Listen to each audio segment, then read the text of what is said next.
Hey guys, welcome back to the channel. This is a story about what if Deku had the Phoenix's flame part 1. If you guys enjoy this what if and want to see part 2, comment down below and let me know before I start. Please do support for more awesome content and leave a like, and don't forget to subscribe to my channel and also share this video with your friends and check out the description in my playlist. The author of the story 𝗧𝗵𝗲 from fanfiction. So let's start the video. Flashback start. I'm sorry, Mrs. Midoriya. Your son is quirkless. Here are some pamphlets for support groups and counseling. I have other patients waiting. Please excuse me, the doctor said, leaving the room. Mom, do you think I can still be a hero? A boy, through tears, asked. I'm sorry, honey. I am so sorry. It would be best if you accepted reality, a mother sobbed. Stay away from him, Kachin. The boy called out, still dreaming of being a hero. Stupid Deku, just burn. His tormentor sneered. Please give it back, Kachan. The boy struggled as his tormentor sycophants held him back. Bakugo chuckled and tossed hero notebook number 13 out the window with a blast from his palm as Midoriya watched his notebook burning, fluttering down past the window. You want a quirk, Deku? Take a swan dive off the roof and wish for one in the next life. Oh, might you think I could be a hero even without a quirk? The desperate question left his lips. No, young Midoriya, I do not, the last source of hope replied. Take a swan dive off the roof and wish for one in the next life. An echo of torment reverberated through his mind. Take a swan dive off the roof and wish for one in the next life. It called again. The next life. The next life. Flashback end. Izuku Midoriya. Something broke in him at that moment. Something that would have been a long time coming if he were honest with himself. His mother had tried to sign him up for support groups, telling him to put his dream aside and start looking for one he could obtain. She had left to visit his father 2 weeks ago. Trying to save their marriage, is how she put it. He was 16, he could manage. He had a bank account to draw from. The apartment and bills were paid for. He knew she wasn't going to come back. Her closet was relatively empty. His father, if you could call him that, disappeared after his 5th birthday. Izuku never heard from him again. He had sent him a birthday card, but it just returned to the sender. He had no friends. No one cared about him. The only people who would care were the ones who would have to clean up his remains. His parents would probably sigh and then happily sell the apartment and his stuff and move on. No one cared. The teachers didn't care. The counselors didn't care. The only person that had shown anything was a girl with spiky black hair one time when he was 7. She had approached him after a particularly savage beating from Bakugo and his cronies and helped bandage him up. He never even got her name. He would dream about her sometimes, that she was his friend, but that all Izuku had were dreams. He stood on that rooftop for a few more minutes, just gazing up at the sky. The sun was retreating, bathing the sky in brilliant purple and oranges before it started fading into black. The lights on the street began to light up like constellations in the sky. He longed to see the real stars, wishing he could see them over the light pollution and the clouds. He knelt, pulled the burned notebook out of his bag, and scrawled a note. Mom. Dad. Bye. He added his name, address, and phone number so they can be notified more easily. He silently chuckled to himself. Not they would even care. He climbed up to the top of the fence and lowered himself down, his feet resting on the edge. Tears were beginning to flow. Just one person. Why couldn't just one person reach out to me? I asked for help, begged for help, and prayed for help. Why couldn't my parents love me and support me? Why couldn't they say for once that they believed in me? No one is born equal. It's all a fucking crapshoot. I wish I could have done something. I wish I had at least gotten her name. Fuck my parents. Fuck the schools. Fuck the system. And if you Bakugo. I hope to see you in my next life, and I will let you know what you put me through. He turned, facing the fence, slowly spread his arms, and let it all go. He felt gravity take control as he felt the wind. He was watching the sky for a moment and saw the clouds break open, and he could see the stars. Thank you, he whispered. Before closing his eyes, the wind was all he could hear. Then there was intense, sudden pain for the briefest of seconds, darkness. Sweet darkness. Then there was light everywhere. It was white, blinding. It was the purest white one could ever fathom. You are an interesting one, a sudden hollow voice rang out. Huh. He managed. Suddenly, he could feel his hands, feet, and everything. His skin was heating up slowly, and he noticed the heat. He tried to open his eyes, but couldn't. The heat was building, and he knew it. Where am I? Is this hell? He had heard about hell in movies as he was never a religious boy, even when he was sobbing on his hands and knees for a quirk. A small chuckle erupted around him from the voice. He couldn't tell where it was coming from or whether it was male or female. Where am I? Who are you? He managed as he gritted his teeth. The heat and pain were increasing, and his nose was beginning to be filled with the smell of burning hair. He fell to his knees as he felt his skin begin to burn slowly and painfully. His mind was flooded with images of his life. He saw the image of the girl from his dreams again. He screamed as his nervous system began to burn. His blood was boiling. His eyes were exploding against his eyelids, and his organs were melting. He screamed and screamed. Then it all stopped. Suddenly no pain, no heat, nothing. He felt nothing around him. He could feel his extremities, but they were light and weightless. He could feel himself almost floating in a bathtub. He opened his eyes to see himself looking down on the earth, seeing lights all over the planet, blinking on, some pulsing, some flickering, and some going out. What are those? Are those souls? The laughter returned this time, but it felt right next to him. He turned and saw something. It was like his mind could comprehend what he was looking at. Are you a god? He managed, only greeted with more laughter, and he felt the heat coming from the direction of the earth. On the far side of the planet, he saw a fire. It spread quickly, encompassing the whole of the earth. He saw some of the lights pulse brightly to form one light before they all disappeared, and there was no light, only the fire. Out of the fire rose a bird of flame, a phoenix. It let loose a great cry before rising from the planet and taking the fire with it as it flew into the darkness of space. Izuku looked down at the broken husk of a world, feeling sadness from deep within. Before he knew it, the tears fell. He saw a single tear fall and strike the planet. Then he saw it. A light appeared, a pulsing light, another, and more. Come on. Come on. You can do it, he thought. He saw the lights grow and spread all over the earth. But then he saw the firebird coming from the stars again, the planet being burned, life beginning again, only to be burned out repeatedly, 20 times in total. Then he saw the lights again. Some were burning brighter than anyone had seen. Then he saw a light spark burn, flicker, and begin to fade. He focused on the light and saw himself. He saw himself jump and light burned out. He reached for the light, struggling to touch it, wanting to keep it from going out. No. Don't go out. Why? The voice asked. I don't know. I don't know, he sobbed. He didn't know why suddenly he wanted to live. Maybe it was looking down and watching his planet get destroyed 20 times over, watching the sparks form and grow, only to be snuffed out in the great fire. Over and over, he watched them struggle only to be cleansed. He could see it coming again. The phoenix was coming. He thought of the girl. He thought of her. I don't want her to die.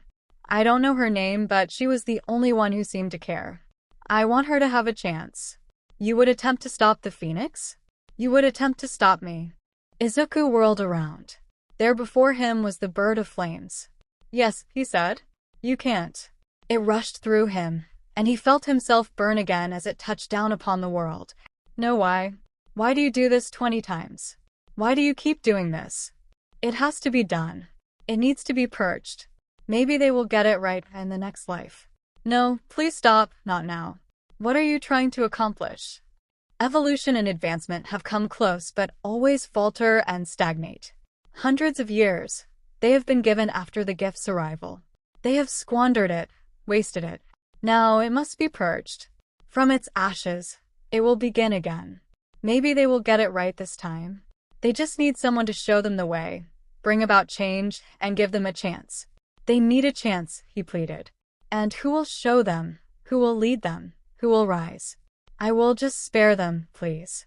How you don't have any gifts, remember? Remember, you don't have any more dreams, it said almost mockingly. I don't know, but I will find a way. Give me a chance. Give us a chance. Perfect, it cooed. Suddenly, there was fire again. and there was pain. Then it slowly subsided, and he felt like he was lying down.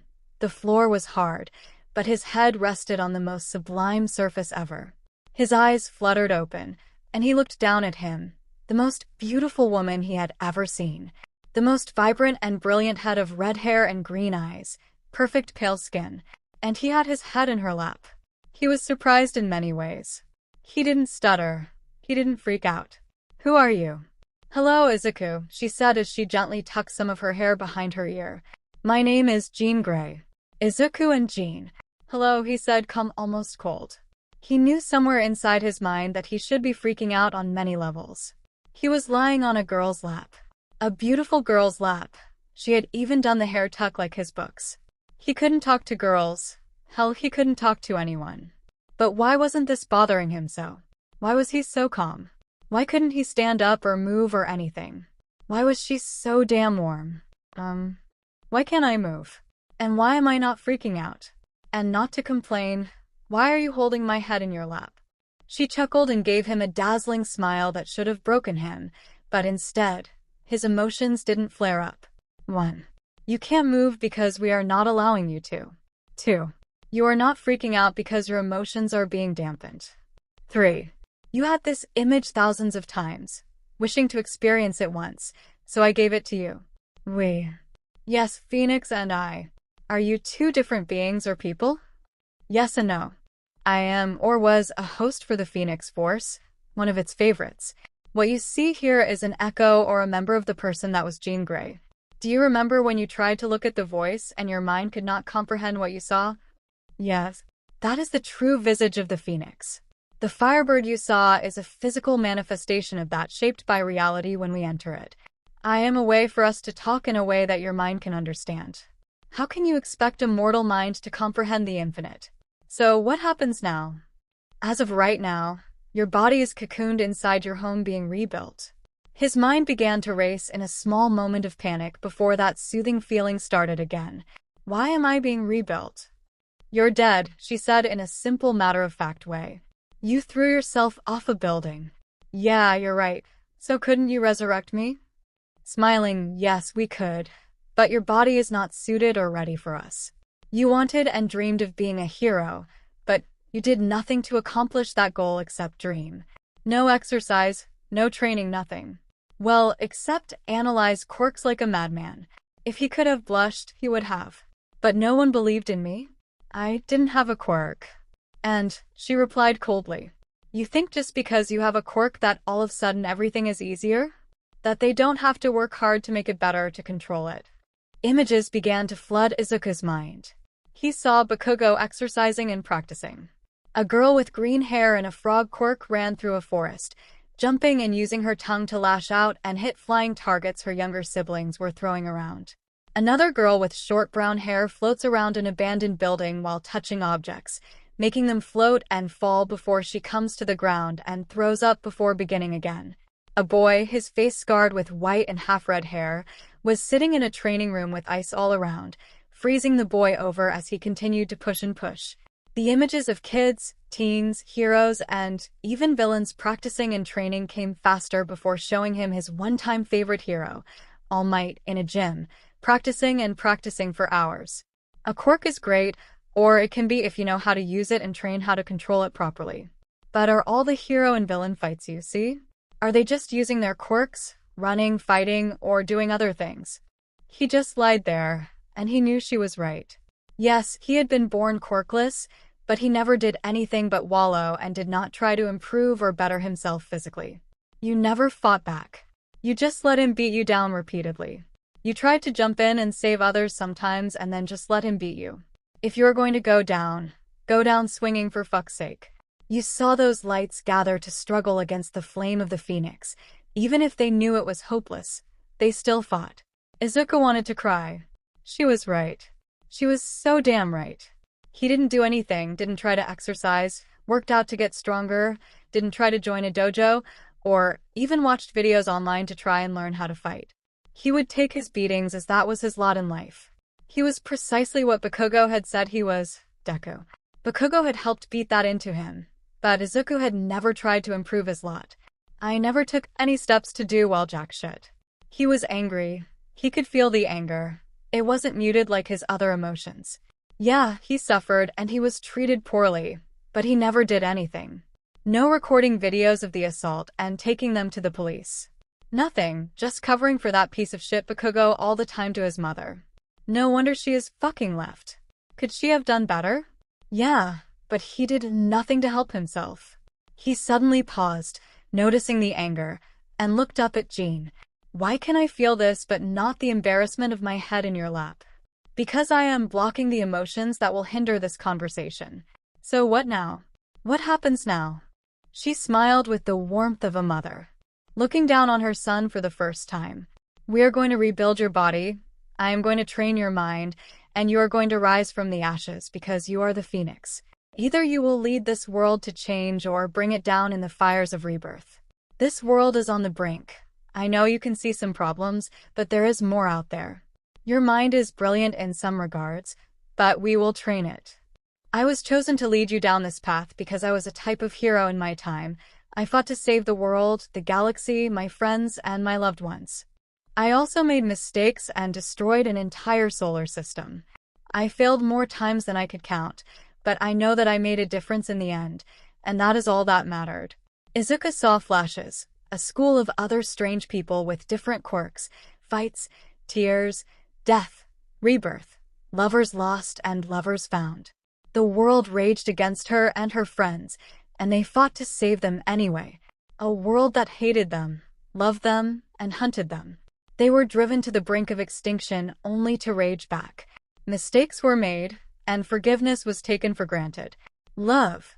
He felt love, familial love, love of friends, and love of the intimate sort. He looked up at Jean and saw as things began to overlap in her form. A young, scared girl, a strong, confident woman, a leader, a wife, a lover, a hero, a mother, and the phoenix. Wow, was all he could mutter as he gazed at her. He wondered if this was love for a moment. But he knew it was something else. It was admiration for the struggles, the perseverance, the simple truth that this woman had gone to hell and back and kept fighting. She kept training and getting firmer until the end of her days. She never gave up. So what happens now? Looking down at him, she lightly placed her fingertips on the sides of his temple. Now Izuku, she whispered somewhat seductively. This is really going to fucking hurt. His brain felt like it exploded. No, it was engulfed in fire.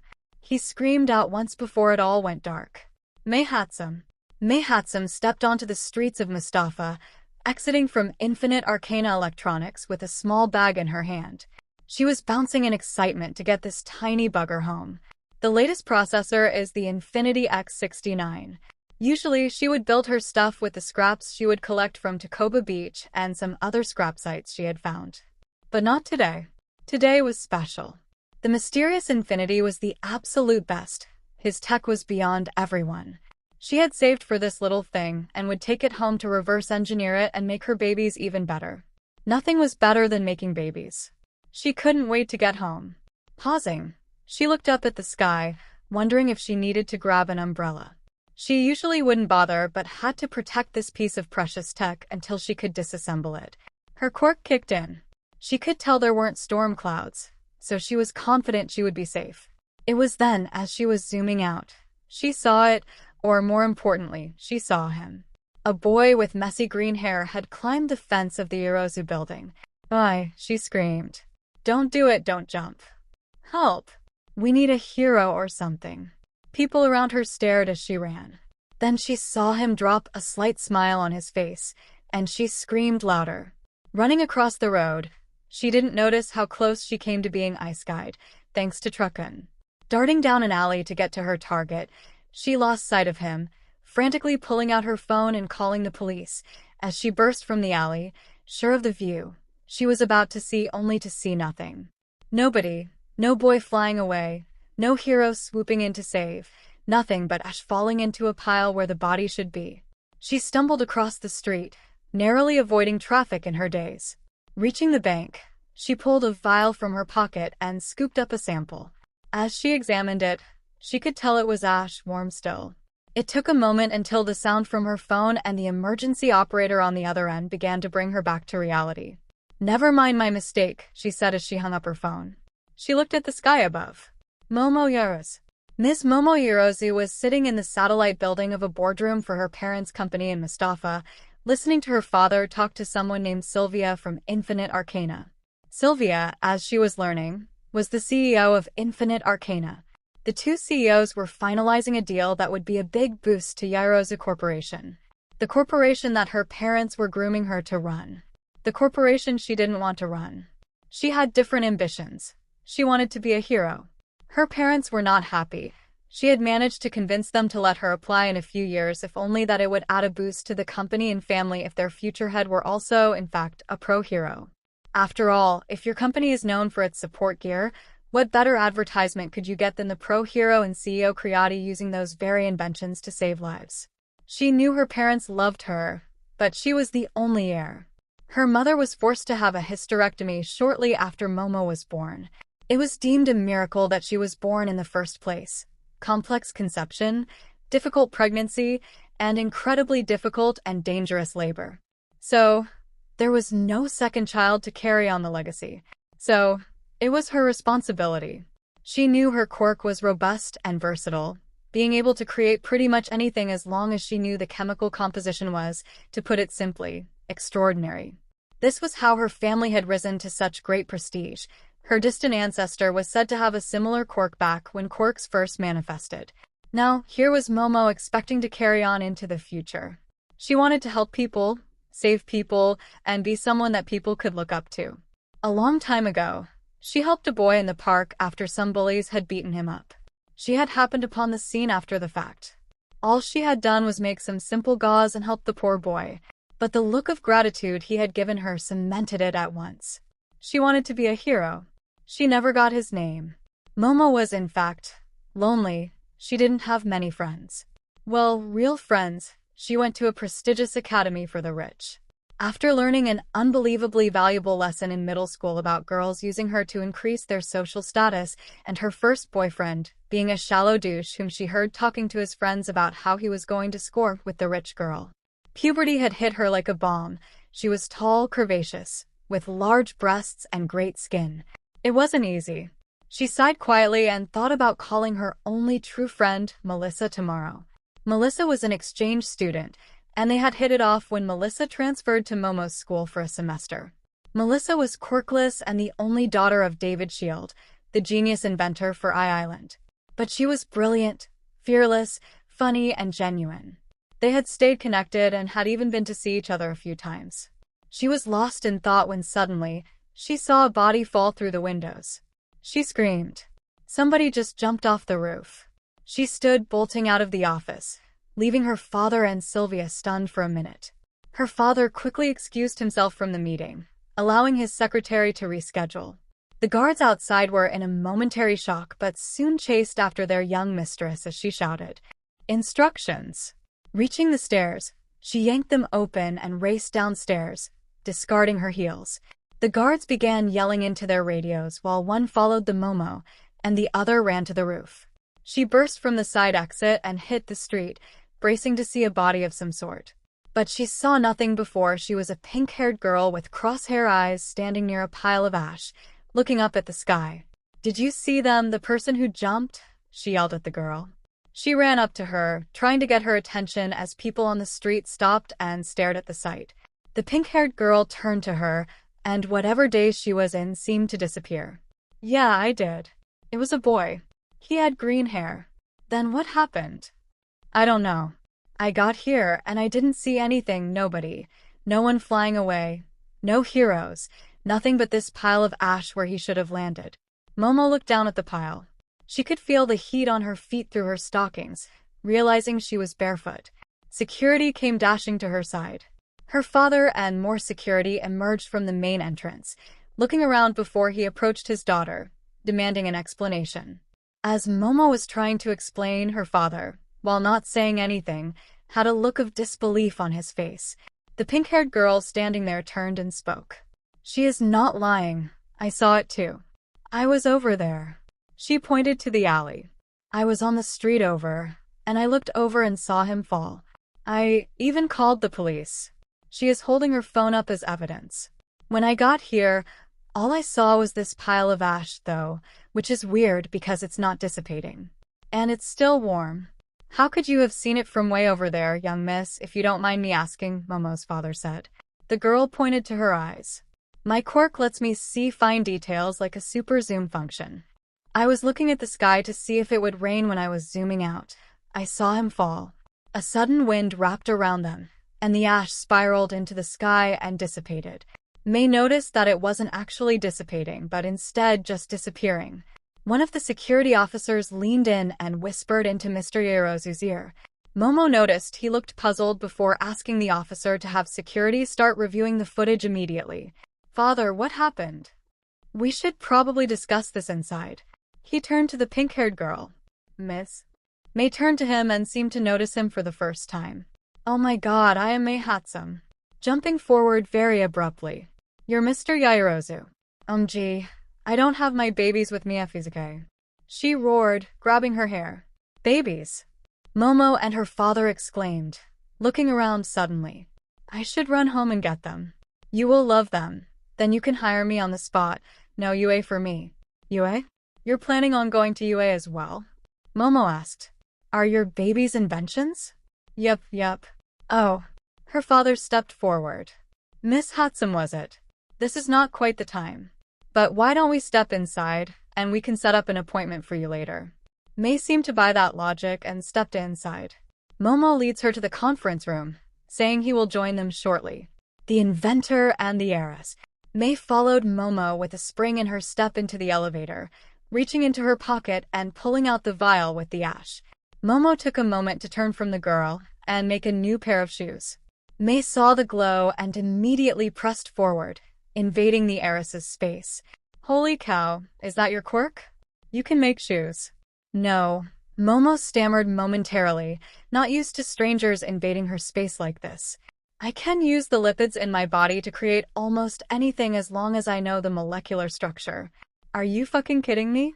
Imagine what kind of babies I could make if I could do that. I would have endless materials. Hey, wanna come back to my place and make babies? Momo felt a hot blush run through her for a second. Not tonight, Ms. 𝗵𝗃𝗧𝗵𝗲.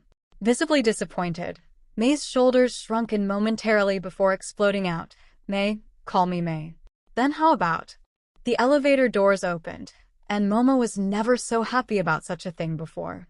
We have arrived. Let's go to the conference room. This girl was a whirlwind. So close and saying such crazy things without a care in the world. I wish I could be as free. Momo led May to the conference room. As they entered, May began wandering around, looking at the tech in the room. Momo was glad for a moment before finding her seat. However, her respite was short-lived, and May bounded over to the seat next to her and pulled herself closer to Momo. Hey, wait. What's your name? Momo realized she had forgotten to introduce herself, so she put a slight distance between them so she could face the girl. She stood and gave a slight bow. I'm very sorry, Ms. 𝗵𝗃𝗧𝗵𝗲. Just May works. Momo paused. My name is Momo Yaozu. Yeah, is it too much Momo or maybe Emo? No, Emo is too boyish. Momo it is.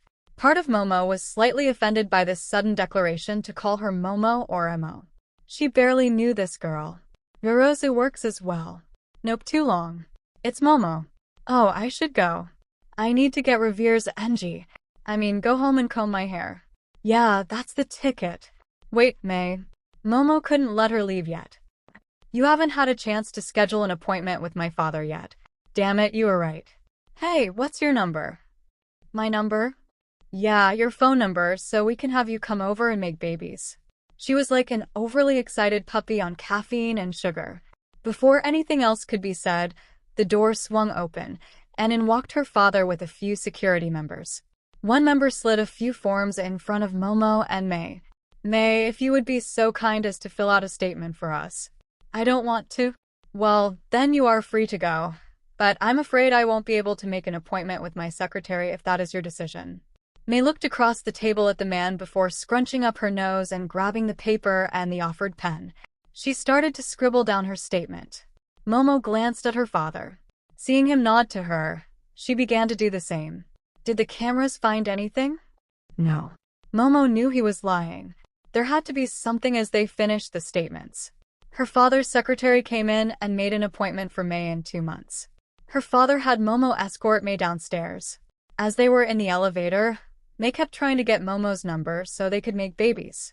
When the elevator doors opened, May stepped out and turned to watch as the doors began to close. The ashes didn't dissipate. They disappeared. What? Exclaimed Momo. The ashes disappeared. 𝐒𝐬𝐽. The elevator's doors closed, and it began its climb back to the conference room. When they opened, she saw her father's secretary. Before the woman could leave, Momo got May's number from her. Momo entered the conference room. What did the cameras see? Her father turned to her and turned on the TV. She saw the screen come to life, and then it got fuzzy suddenly as the signal scrambled. After a brief moment, the camera shifted views and saw the door open. The static followed the unknown person down the stairs and out of the building, and the video feeds were disrupted the entire time. The camera shifted back to the roof. If what had happened before, it would have been even strangers now. The roof could be seen this time, but a person was standing there, but their entire upper body was distorted. All that could be seen were some generic school pants with red high tops. They saw a bag on the roof. It opened and dropped back down with a notebook sticking out. They saw the distorted image climb the fence and jump. Just as Momo was about to ask about the bag, they saw a portal open and a hand reach out and pull the bag into it before vanishing. What the hell is that? Momo spat out. This is insane. Exactly, we are going to have main security come in. I already contacted the main branch, and we have some electronic specialists to review the footage and cameras. Her father exited the room, signaling that Momo should follow him. Are you going to keep your appointment with Ms. 𝗧𝗵𝗲? No, her father responded, raising an eyebrow. I just did that to get her statement. I will surely hear if she's any good from the scouts. Why? Nothing, father. I just wanted to ensure I followed the same train of thought. Good girl. Now let's go home. The white-hot room. Midoriya awoke in the white room. His head and body hurt. He wasn't lying on Jean's lap anymore. He was lying on the ground. He stood slowly as everything broke, but at least he wasn't burning.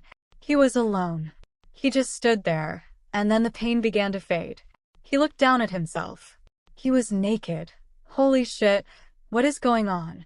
Wait, where did all this muscle come from? He looked down. Apparently, something else had increased. He felt a blush for a moment, but it wasn't as bad as he knew it should be. Where are my clothes, he wondered. Then a thought began to form in his head, and suddenly, he had clothes. How did I do that? He pondered briefly, but he could feel the knowledge there. He could feel a lot of knowledge there. I knew you would catch on quickly. He spun and saw Jean wearing a skin-tight white suit with golden boots and gloves and a stylized symbol of the phoenix on her chest. He found his eyes lingering over her body in a way that would have left him a sputtering mess. But instead, his mind just fired a mile a minute. The only outside tell was his pinky tapping rapidly. Jean smirked. Like what you see? Yeah, he responded. Quickly, he put both hands on his mouth. He was stunned for 2 reasons. He responded so swiftly but knew he meant it and was not ashamed of it. The second, his voice sounded deeper. More like a man than a boy. His voice was already changing, but there were still more cracks than he would like to say due to his nervousness. He pondered it. He could remember everything. The abuse, the neglect, the shame. He even thought about 𝗵𝗃𝗃 for a moment. 𝗵𝗃𝗃, not 𝐭𝐻𝑖n. He thought about how he was treated, and there was anger and rage. No desire to gain acceptance from 𝗵𝗃𝗃. No need to be friends. Careful, Izuku. Don't give in to the rage. But I want to hurt him so badly. I want to make him feel what he did to me. I want to break him. He stood there. He could feel the rage. He felt fire erupt around him, a dark red fire with a black at the tips. Jean looked at him and raised her hand, and the fire disappeared. Midoriya was stunned. Where did the fire go? Why wasn't he burning? Jean smiled, placing her hand on his shoulder. You must be careful if your darker emotions take too much hold on you. Things will go bad very quickly. Midoriya's mind was filled with images of Jean filled with rage, and the fires of the phoenix reaching and snuffing a star. Oh shit. Yes, exactly. I haven't released you yet. We will work on controlling your emotions and your powers. My powers? Yes, you may have some differences from me, but there are some that all members of the Phoenix share. Now tell me what they are. How would? He started, but he knew it. It was in his head. Telepathy, telekinesis, pyrokinesis. He knew he had it. He knew he could control them. He knew that he could back them with the power of the Phoenix. The Phoenix. He could sense it. It was a part of him, but also everywhere. A sense of the cosmic filled him. Powers he was unaware of danced just out of his reach. She smiled. Can you feel the power of the Phoenix on the edges of your mind? Yes. What is it? Power you must discover yourself. The power that will help you with your mission. Before he could ask the question, he knew the answer. Jean had plunged knowledge into his head. Academics, battle tactics, how to fight and dodge, scientific knowledge, history, art, how to drive, all kinds of things.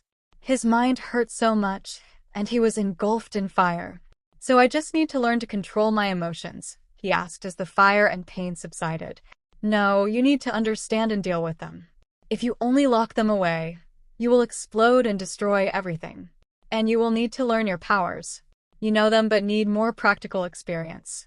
Knowledge of how to fight and the experience of doing so are two different things. So, how do I get the experience? A sadistic grin crossed her face. She spread her arms wide, the fire erupting around her, and lifted herself into the air. People began to materialize from behind her. He recognized them. Her friends, allies, lovers, children, and enemies. I am going to beat it into you. He was scared, but something he didn't expect. He was excited. Deku was dead. There was only the Phoenix. The fire erupted around him. Bring it. The fire erupted around him. Bring it. May's workshop. May made it home after one of the most exciting days of her life. The other was when one of her babies had decided to explode for no reason that she could find, landing May in the hospital for a week. But today, well, today was all kind of crazy. To a boy jumping off a roof, ashes disappearing, Mr. Yorozu lying to her. Momo was lovely though, and what was intriguing most right now was the ashes were still warm in her pocket. The Infinity X69 also, but not as much as these ashes. Yes, she knew that Mr. Yorozu was lying. She knew he was trying to get a statement when she started babbling about babies. Besides, he did not know her work. Large corporations had talent scouts for that kind of thing. The more important thing was putting her name in his head. Momo, on the other hand, was a slightly different story. The way she had burst onto the street minus shoes was rather interesting. She was far more concerned that someone had jumped, not that it was off their building.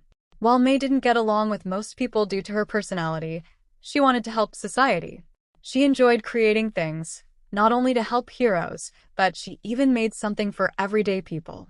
While she would spout off about sponsors, contracts, and big money, that stuff was all nice. It was a means to an end. She needed all those people to get the material and research space so she could do what she wanted, change the world. How to change the world was an unanswered question. But if she could make it safer and a little more comfortable for everyone, that would be a good start. Honestly, this was part of the reason she liked Infinity so much. He could charge much more for his processors and items, but they were incredibly affordable and durable.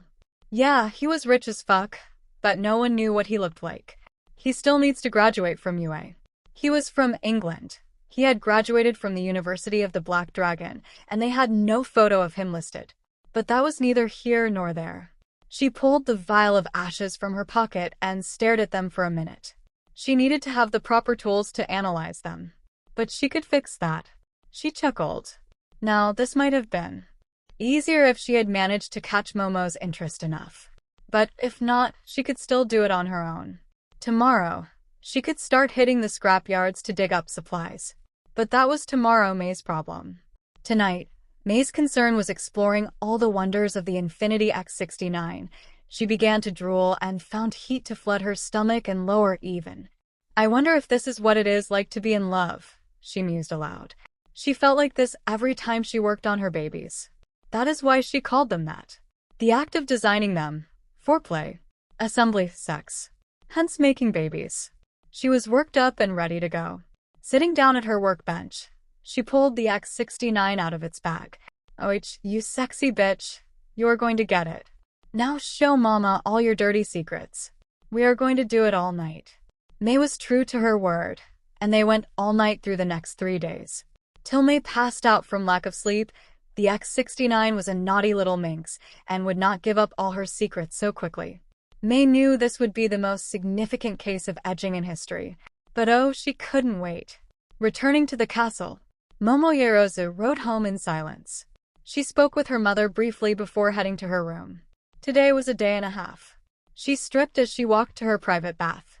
She sat and washed herself, replaying the surveillance video in her mind. There were so many questions. What happened to the video? Someone had some technology to disrupt the video, but the fact that it was mobile may be some quirk. That was the obvious answer, though not the only answer. Then there was that weird distortion after the first. That one seems more obviously a quirk, but why only disrupt the top half? Well, it made it damn near impossible to identify them. How did what she could only assume the two people end up on the roof? One of them could fly. The second one could, as the first just walked away. But if the second could fly, why did he scale the fence? She knew that there were immense pressures out there. Japan still had some very high suicide rates, especially among any quirkless that were born there. Out of the worldwide population, about 20% were quirkless, but in Japan, where the first quirk was ever recorded, that was more like 2%. In a nation where your quirk was used to judge so much and impacted your life, not having one was close to amounting to exile. She knew Melissa had suffered some hardships, but she had her father and Island. Her mind was far too brilliant to be ignored, and she grew up in a safe spot for such a thing. She would have to call Melissa tomorrow and tell her about the whirlwind that had been the last few hours. Then there was May. That girl was complicated. She would invade personal space, but then there were moments when she was quiet. The comment about the ashes not dissipating but disappearing. What did that mean? She wanted to reach out to the girl. She could use the pretense of being interested in making babies. Such an odd phrase. There was a lot to unpack. 𝗵𝗲 let her mind wander before exiting the bath, going through her nightly rituals, lotions, creams, combing her hair, slipping into a comfortable pair of silk pajamas, and reading a chapter or two of her encyclopedias. Tomorrow will be another day. Izuku was lying on his back, bleeding, and sure his ribs were broken. He looked up at the silver man holding a surfboard, of all things, and the stupidly tall being behind him. The being spoke, its voice hollow and full of power. "Is that all you have, little phoenix?" My herald barely used a fraction of his power. Izuku swore under his breath as white flames erupted around him, healing his injuries. "I promise I will beat the herald's ass. Take his surfboard and shove it up this plant-eating bastard's ass." "You kidding, you big stupid bastard. I'm just getting started." The battle started again. Melissa 𝗓𝗓 was pleased to receive a call from her bestest friend 𝗵𝗲, not so much after she heard about her friend's night. However, she did get a good giggle out of May. She and 𝗵𝗲 were close. They had even shared a kiss. It was more for Melissa, as she felt down about who would ever want to kiss a quirkless loser like her. It was nice, but it lacked a spark. So it went as far as that. She did love 𝗵𝗲, but she had realized it was not that kind of love. She told 𝗵𝗲 to get her a video copy, and 𝗵𝗲 promised she would. It took a few days but 𝗵𝗲 secured a copy of the surveillance video. She was on a video chat with 𝗵𝗲 after her friend sent her an encrypted copy of the video. Melissa was only stunned at the first part. She was surprised at what she had seen. The first part troubled her, as she was damn near positive that her father's tech caused the first disruption. But that tech was not to be off the island. She told 𝗵𝗲 that she would have to let her father know if there was some unknown break-in or espionage. 𝗵𝗲 wanted to protest, but she understood. Melissa told her she would run an analysis on the video and talk to her father, and that she would speak to 𝗵𝗲 after school tomorrow. Melissa paused to ask 𝗵𝗲 why she wasn't leaving this to the security company. "Honestly, Melissa, something is bothering me. I need to know if that kid was murdered or mind-controlled into jumping off the roof, and what May said is bothering me. The ash was still hot when I got down to the street. And her comment about it disappearing, not dissipating. I can't let this go. I don't know why." Melissa smiled at her friend. "That's good enough for me, 𝗵𝗲. I'll talk to you tomorrow." The chat disconnected. Melissa set the video to run through a program she had invented and left to track down her father. It took her a good 30 minutes to finally find him. He was concerned when she insisted on talking to him privately. Melissa activated the room's security before telling her father what Momo had said and showing him the video. Melissa noted that David was shocked and more interested in seeing the second half, but not so much at the first. "Is that your tech dad?" "Yes, dear, it is. I gave a version to a dear friend of mine. I need to contact him and ensure this was him, or if not, we have a large problem." "Okay, I understand."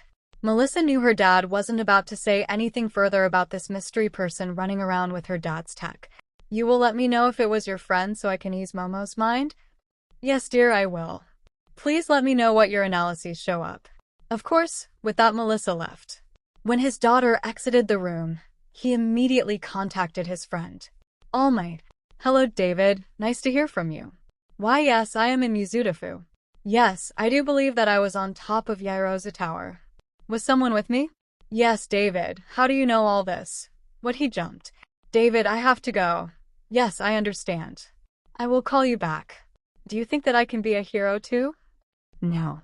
He tried to overcorrect his mistake by mentioning the police, but he knew the damage was done. He noticed the pain in the boy's eyes.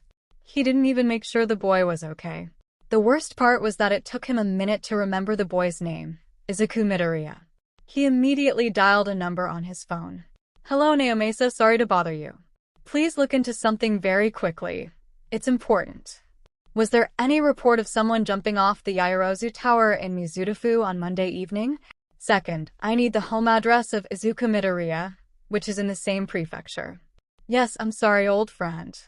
I need it now." "Yes. I will wait." He sat in silence. After talking to the boy, he had been walking the streets, making his way home, when an explosion caught his attention. The sludge villain he had dealt with earlier in the day was loose again. He must have dropped the bottle when he was flying with the boy. He delayed his action, but that's when he saw a student from the UA, Mirio Togata, run out and save 𝗵𝗃𝗀𝗀. Yes, that was his name. Mirio had some issues, but seeing his heroics inspired 𝗓𝗵𝗲 and spurred him into action. He smoothed Mirio's problems with the heroes who were scolding him and trouble with UA, a talk with young 𝗵𝗃𝗀𝗀 about showing proper gratitude. Then he had left. He had started looking into Mirio using Nizu, the principal of UA.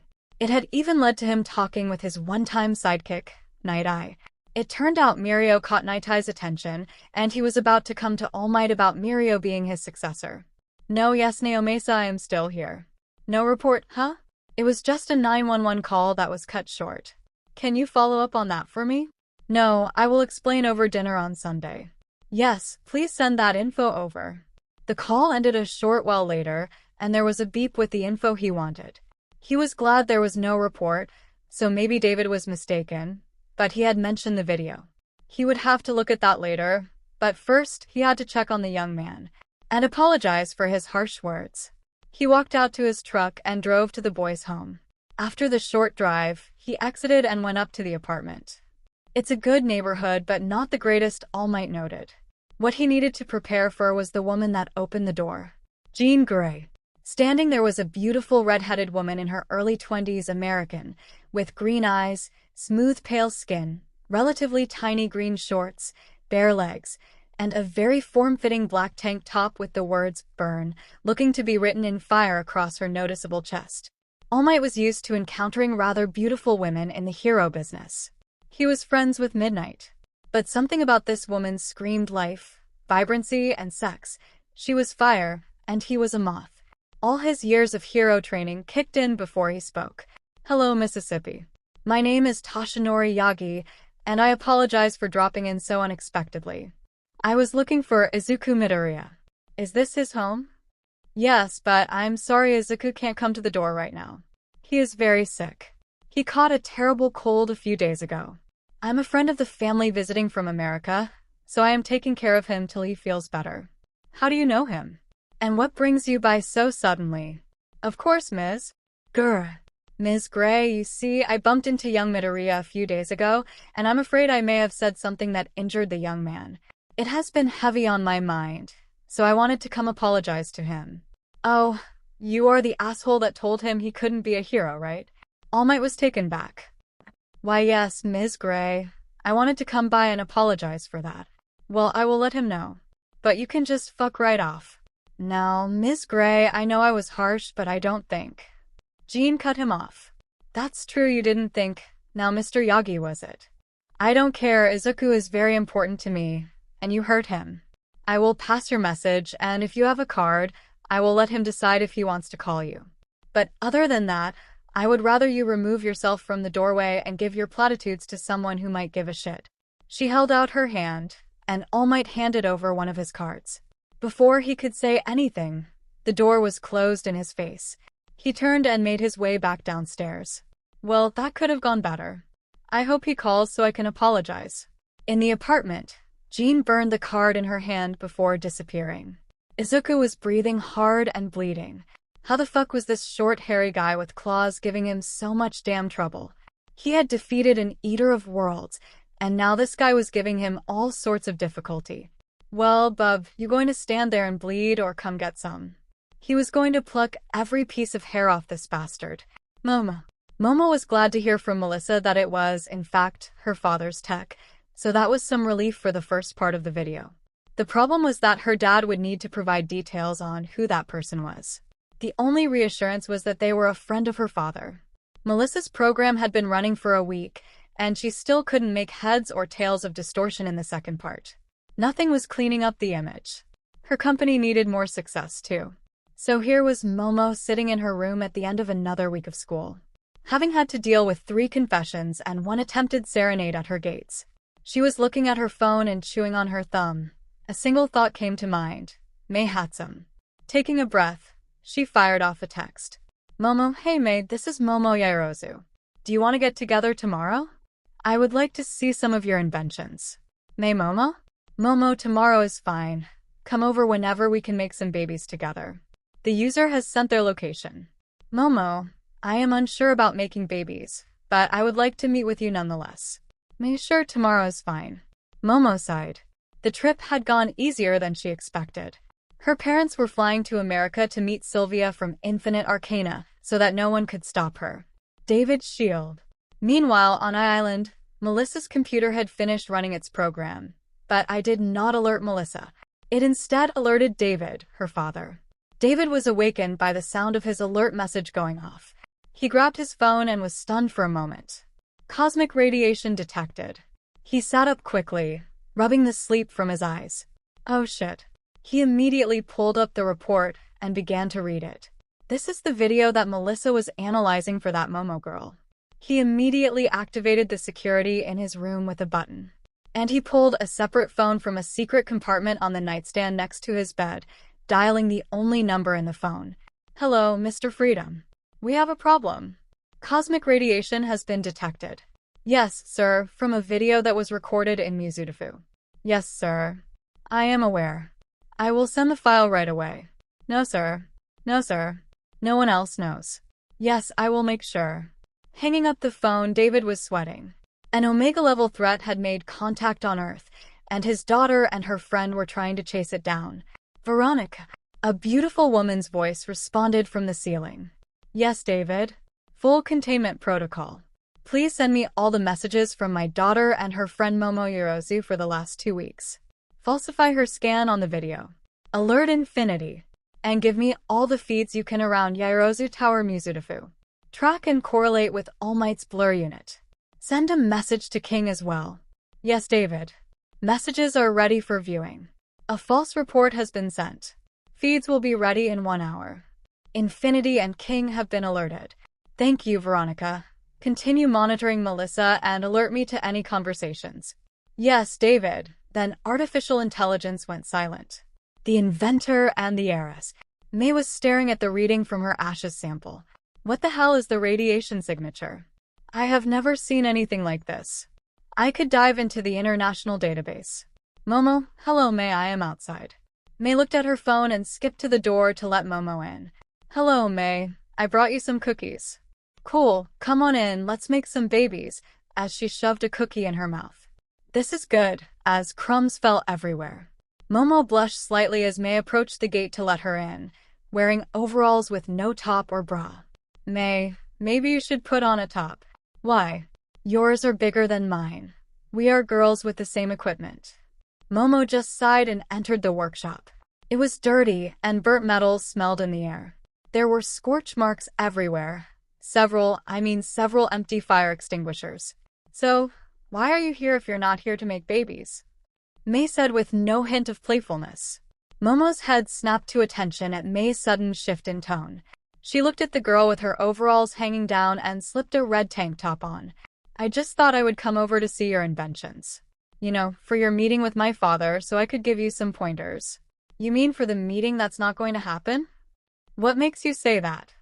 Momo responded with just the smallest crack in her voice. 1. There is no way in hell the CEO of Yaozu Corporation would meet with some unknown inventor. He wanted to get me inside so I could fill out that statement. Nice non-disclosure hidden there at the bottom, by the way. You are here for another reason. Momo was taken back slightly. This girl was no joke. There was no pulling the wool over her eyes. Momo sighed. Yes, May, you are right. I'm not here for that. It's what you said about the ashes. I apologize for trying to mislead you. If you like, I can show myself out. Fuck no. Look, you'll take over the company someday, right?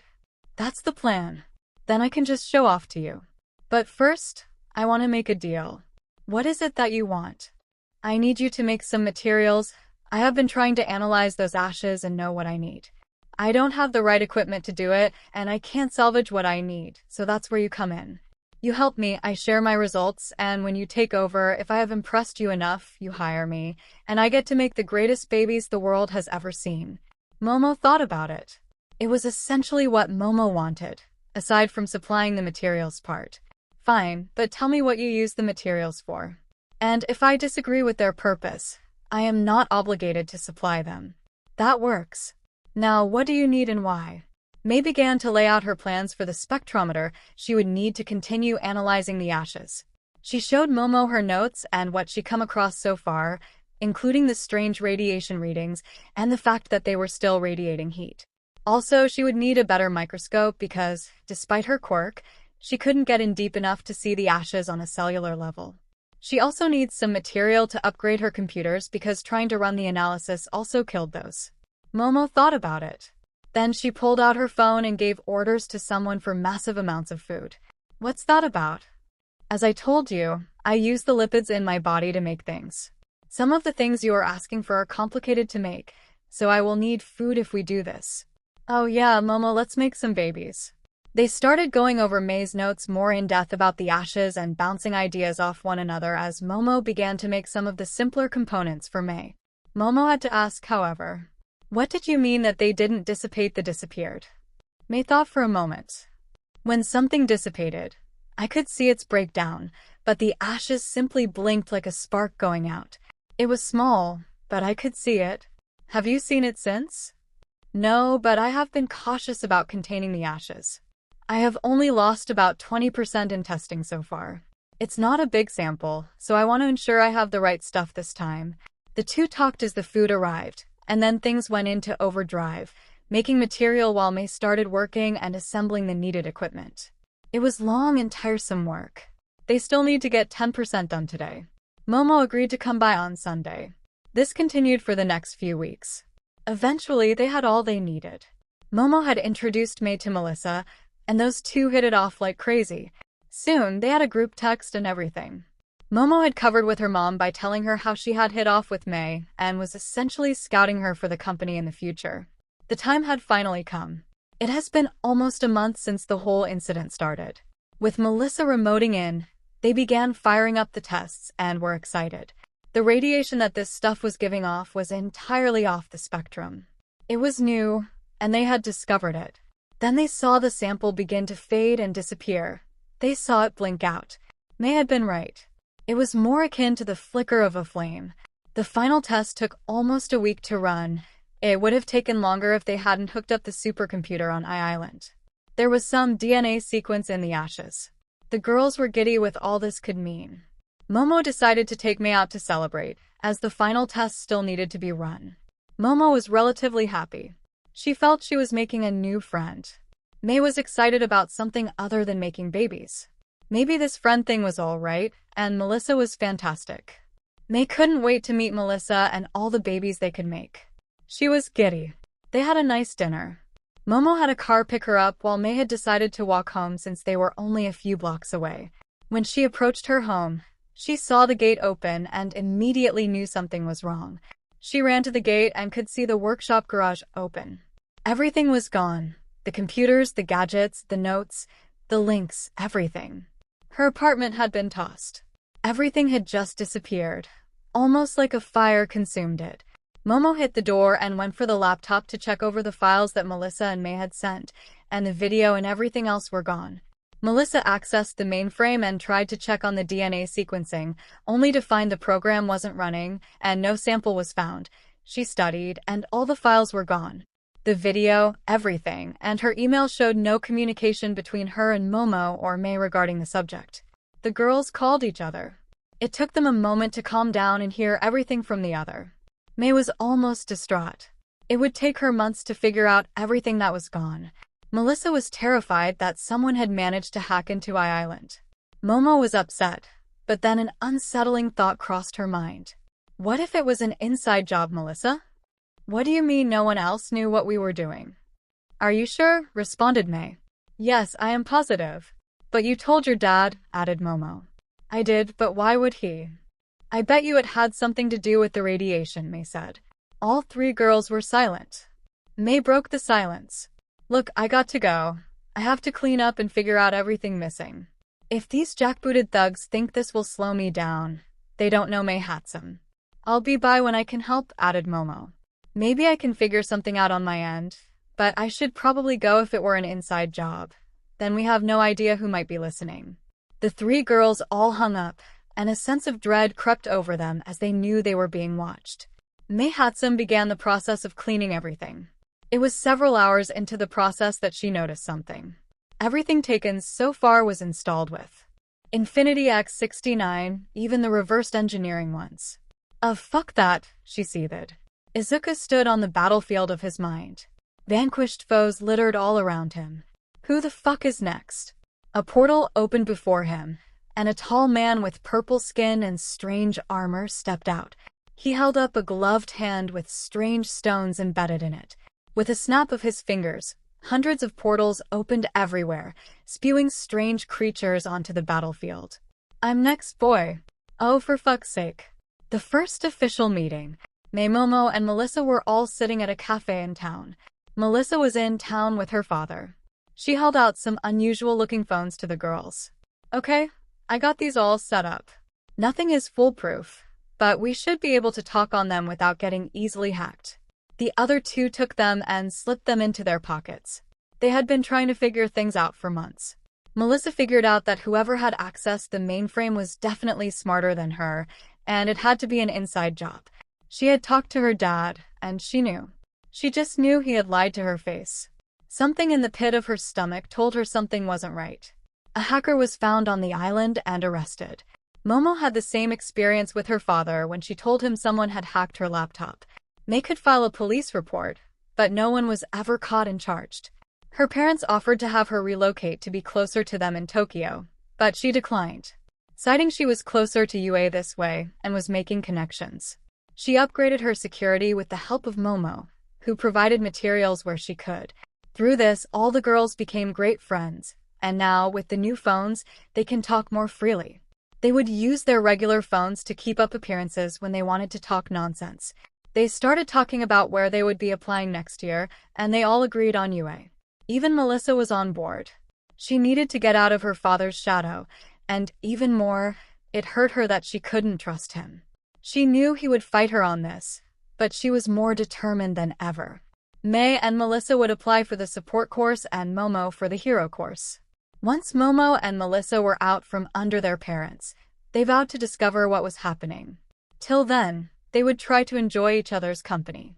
They were all happy to have found each other and to have friends. Izuku sat in the white room, meditating. He slowly opened his eyes and was met face to face with Jean. Are you ready?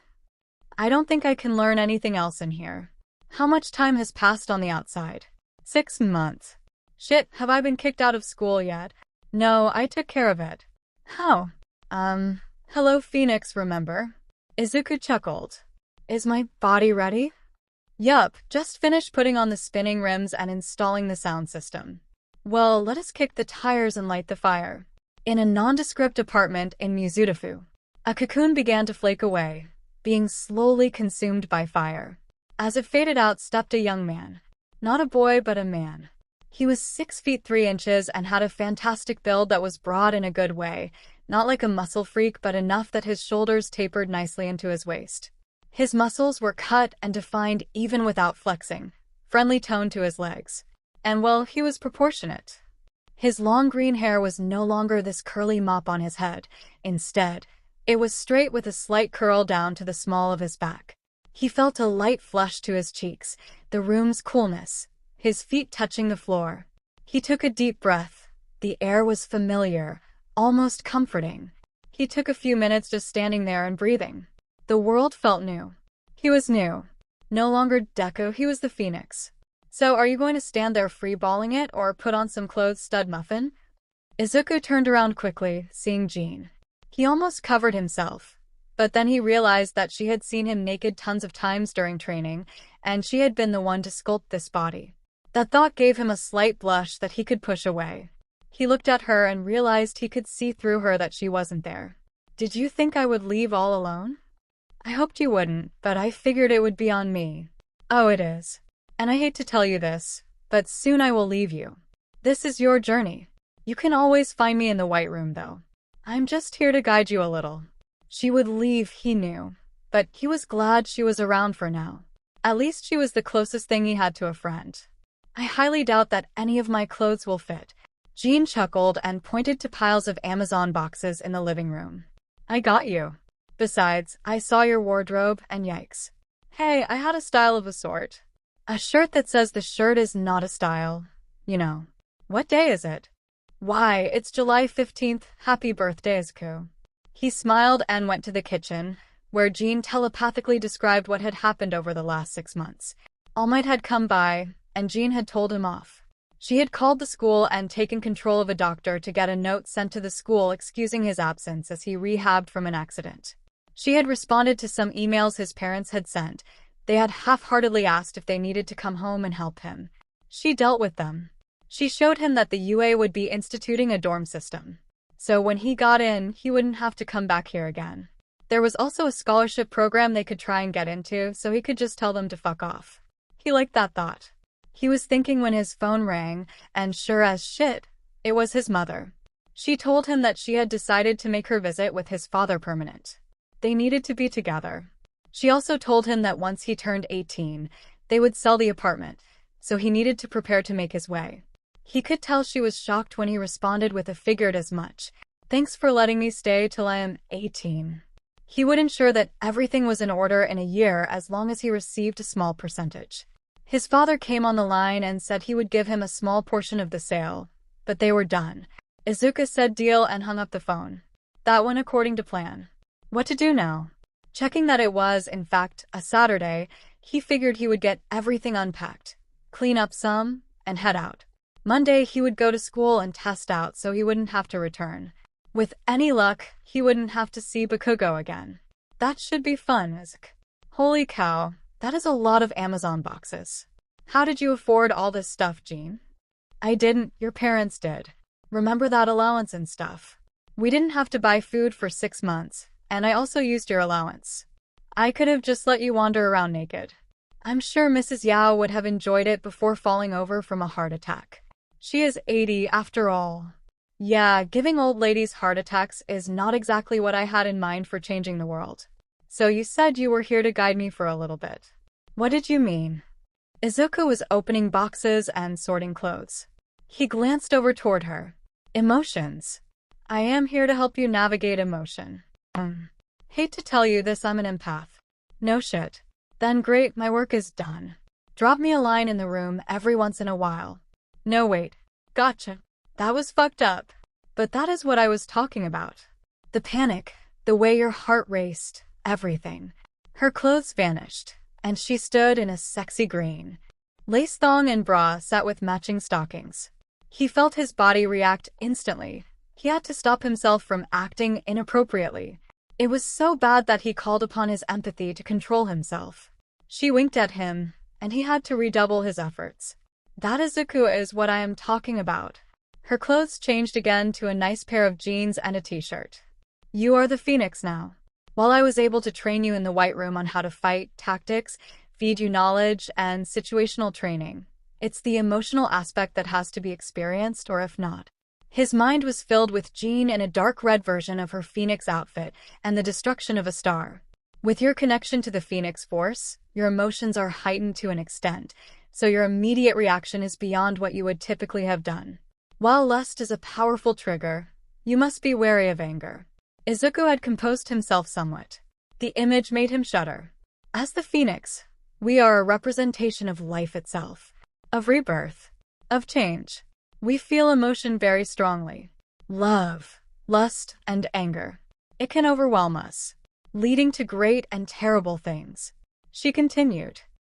If you do not learn how to control your reaction, you might destroy the city the first time you see Bakugo. And before you say shit, no, using empathy to push it down is not an option. I bottled stuff up inside, which fucked up my life in many ways. So you're my shrink now? Essentially, her clothing shifted to a white blouse with too many buttons undone, a leather skirt, fishnet stockings, and high heels. Her hair was pulled back in a tight bun. So, Mr. Midoriya, let's talk about your parents. He didn't know whether to beg her to step on him or what. This is going to be so much fun, she giggled. Now, sit on the couch now. Her voice was stern yet had a lustful tone. He quickly sat down, doing his best to suppress the growing tent in his pants.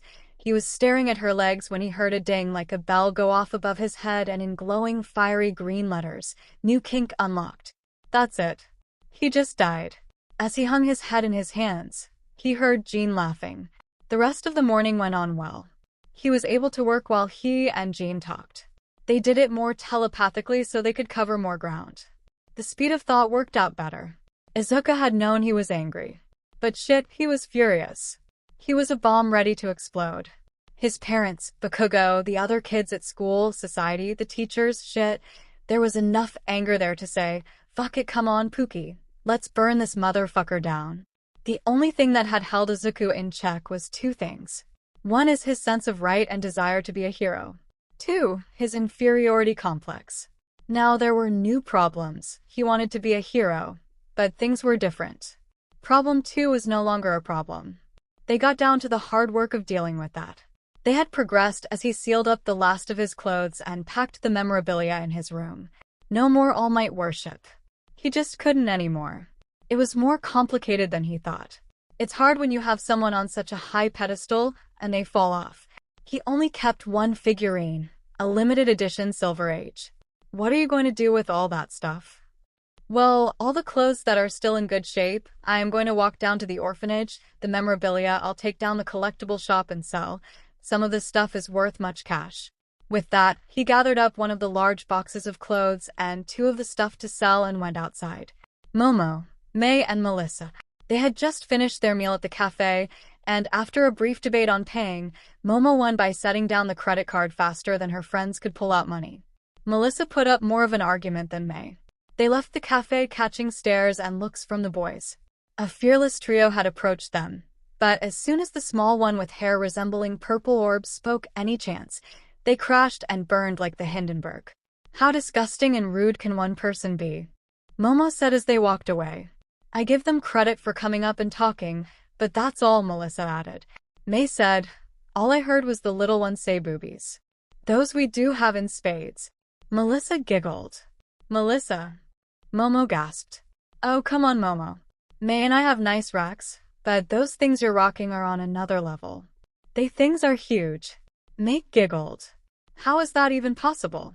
Fighting a blush from her cheeks, Momo took a few steps in front of her friends. Turning, she puffed out her sizable chest some. Milk does a body good. Melissa and May were shocked into silence for a few moments before absolutely bursting into laughter, soon joined by Momo. She turned to walk away and bumped into a wall. Well, not a real one, but a wall of a man. It threw her off balance as she tumbled to the side. Well, this is what I get for goofing around, she thought. Melissa and May could barely get the word Momo out as she stumbled. 𝗧𝗏. The outside was breathtaking. After spending what felt like years in a white room, the scent filling his nose, the sun on his face, it was terrific. He loved it. Sonu. He made his first stop of the day at the collector's shop. The owner didn't even recognize him, which he was okay with. He got a great price on his stuff. They had increased in value. He picked up the box to take to the orphanage and exited onto the street. He needs to get some food after this. Jean was floating around him as they continued their session while he was out. Milk does a body good, followed by peals of laughter. The laughter caught his attention. It was warm, rich, and most assuredly female. Jean giggled telepathically. Then someone bumped into him as he was glancing into a shop window. Izuku spun around and quickly caught the girl in a dip. He held her there momentarily, gazing into a gorgeous set of onyx black eyes. Something deep inside him sang out as their eyes locked. It was as if his soul was singing. Momo. 1 second she was falling, and the next, she was held in strong arms. She looked up at the person that had caught her. Brilliant emerald green eyes gazed down at her. Long green hair done in a single braid hung over his shoulder. The afternoon sun backlit him. As her eyes focused, she could see the strong jawline, the muscles in his arm, and his hand on the small of her back. She had placed her hand to steady herself on his chest, and she could feel the rippling muscles. It was like one of the books she had hidden under her bed. Her heart thumped against her chest. She drew a deep breath, causing her bosom to heave. A heat started in her core and was spreading. She could feel his heart rate increase through her fingertips. His breath was warm. Her mind raced. Were they about to kiss? She wanted to be kissed by him. Just being in his arms gave this sense of life, of fire. Izuku, he said. Momo. Hey, buddy, you can put her down now. She hated May in that instant. Her mind snapped back to where she was. In the middle street in an embrace. The blush rushed into her face instantly, and an eep escaped her lips. He set her back on her feet. Her friends rushed to her side. Are you okay? Melissa asked. She looked over to her friends, telling them yes. She turned back to the man. I am so sorry. I wasn't looking where I was going. No, it's quite all right. You can bump into me anytime. He smiled. Its warmth and dazzling nature caused her blush to increase, if possible. He extended his hand. To her. It is my pleasure to meet you, Izuku Midoriya. She took his hand. Momo Yaoyorozu. He turned and introduced himself to May and Melissa. Damn, he is hot, both of the girls thought. Are you okay, Yaoyorozu? Yes, Midoriya, she responded, tucking a piece of hair behind her ear. Her blush and that single action set his heartbeat into overdrive. The sun's rays framed her perfectly. Well then, sorry for disrupting you and your friend's day. He gave them a slight bow and moved to walk away as he passed them. Momo wanted to reach out and grab his arm, she didn't. But she wanted to. Her friends were checking on her as she watched him move away, then he suddenly stopped. And she turned back to them. Excuse me, Ms. Yaoyorozu? Their eyes were locked on each other. I don't know what you and your friends are doing today, and please forgive me for being so forward with all of you. But I have to run an errand. But would you like to grab something to eat after? May and Melissa were shocked. Did he ask her out? I'm sorry, Midoriya. We just ate. That's all right. He set the box down and pulled out a receipt from his pocket and a pen. If you would like, please call me if you would like to get lunch another time. Once again, forgive my forwardness, but I know I would kick myself if I didn't say anything. May Melissa, it was nice to meet you as well. She accepted the slip of paper as he retrieved his box and continued walking down the street. What the hell just happened? Exclaimed May and Melissa. 𝗧𝗏𝗵𝗲 𝗔𝗂𝐺. Jean giggled. Shut up. But damn Jean, you weren't kidding. I just looked into her eyes and wow. Just wow. May and Melissa are pretty, but Momo is hot. Holy shit. I hope she calls. I know, Izuku, I know. He continued down the road. He went to turn and caught a glimpse of her and her friends turning down further up the block. The girls. So, Momo, what was that? Melissa said teasingly. I don't know what you were talking about. So, the rapid breathing, the eyes dilating, May asked. Momo remembered her friend's quirk. I don't know, but he was breathtaking, she said almost without thinking. Melissa giggled. breathtaking, huh? Momo blushed furiously as her friends began to laugh, which she joined in. So, are you going to call him? If not, I wouldn't mind giving him a call. He can help me make something in my shop. Did you see those muscles? Hot damn. There was this vibrancy around him. May said. If I weren't going to be leaving tomorrow, I would as well. He just seemed alive, like you said. May vibrant, Melissa added. May. Melissa. Momo looked down for a second at the phone number still in her hand. I saw him first, she whispered. Unmarked vehicle. Subjects are moving to S secondary location after an encounter with an unknown male, which appears random. Subjects are giggling and talking about boys. Agent one side into the recording device. How do we pull this assignment again? Who knows? Let's do this and get out of here. I am sitting here watching 3 girls about as old as my daughter, and it is grossing me out, responded Agent 2. Izuku. He exited the orphanage and made his way back towards the restaurants. He waved at the house matron, telling her he would be by again tomorrow with some more clothes, to which they expressed gratitude. His telepathic conversation had not ended this entire time. It deviated course after his encounter with Momo and her friends, but shifted from anger to lust and love. It was a point being driven home by Jean that he couldn't ignore his desires or emotions, but how to manage them. That anger and rage had their moments, just as love and compassion. Lust most definitely had a place, but he had to make sure he wasn't running around all day just trying to get his dick wet. She understood that sometimes you needed to get laid, especially in a profession where tomorrow could be your last. Upon entering a cafe and taking his seat, he was poring over the menu as he was getting accustomed to girls paying him attention. It was excellent, he had to admit. The waitress flirted with him and even gave him a free order of fries. Girls in another booth would look over at him and giggle. He was absorbed in his meal and talking with Jean when a knock on the window got his attention.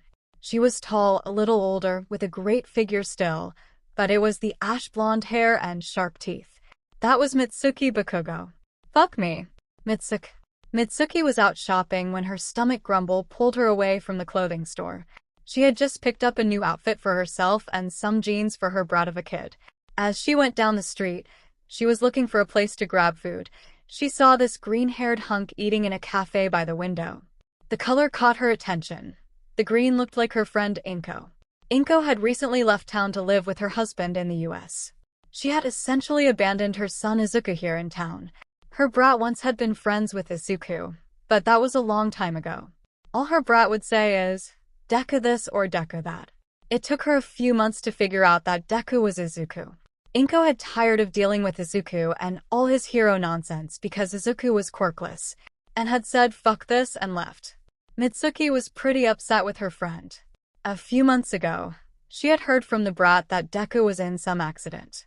Mitsuki had gone to check on Izuku a few times, but his nurse had told her once he was asleep or the second time he was at the doctor getting a checkup.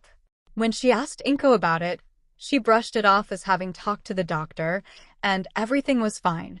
Her friend was acting so different. Raising Izuku had been rough for her Mitsuki, but 𝗂𝐭 never encouraged Izuku to do anything.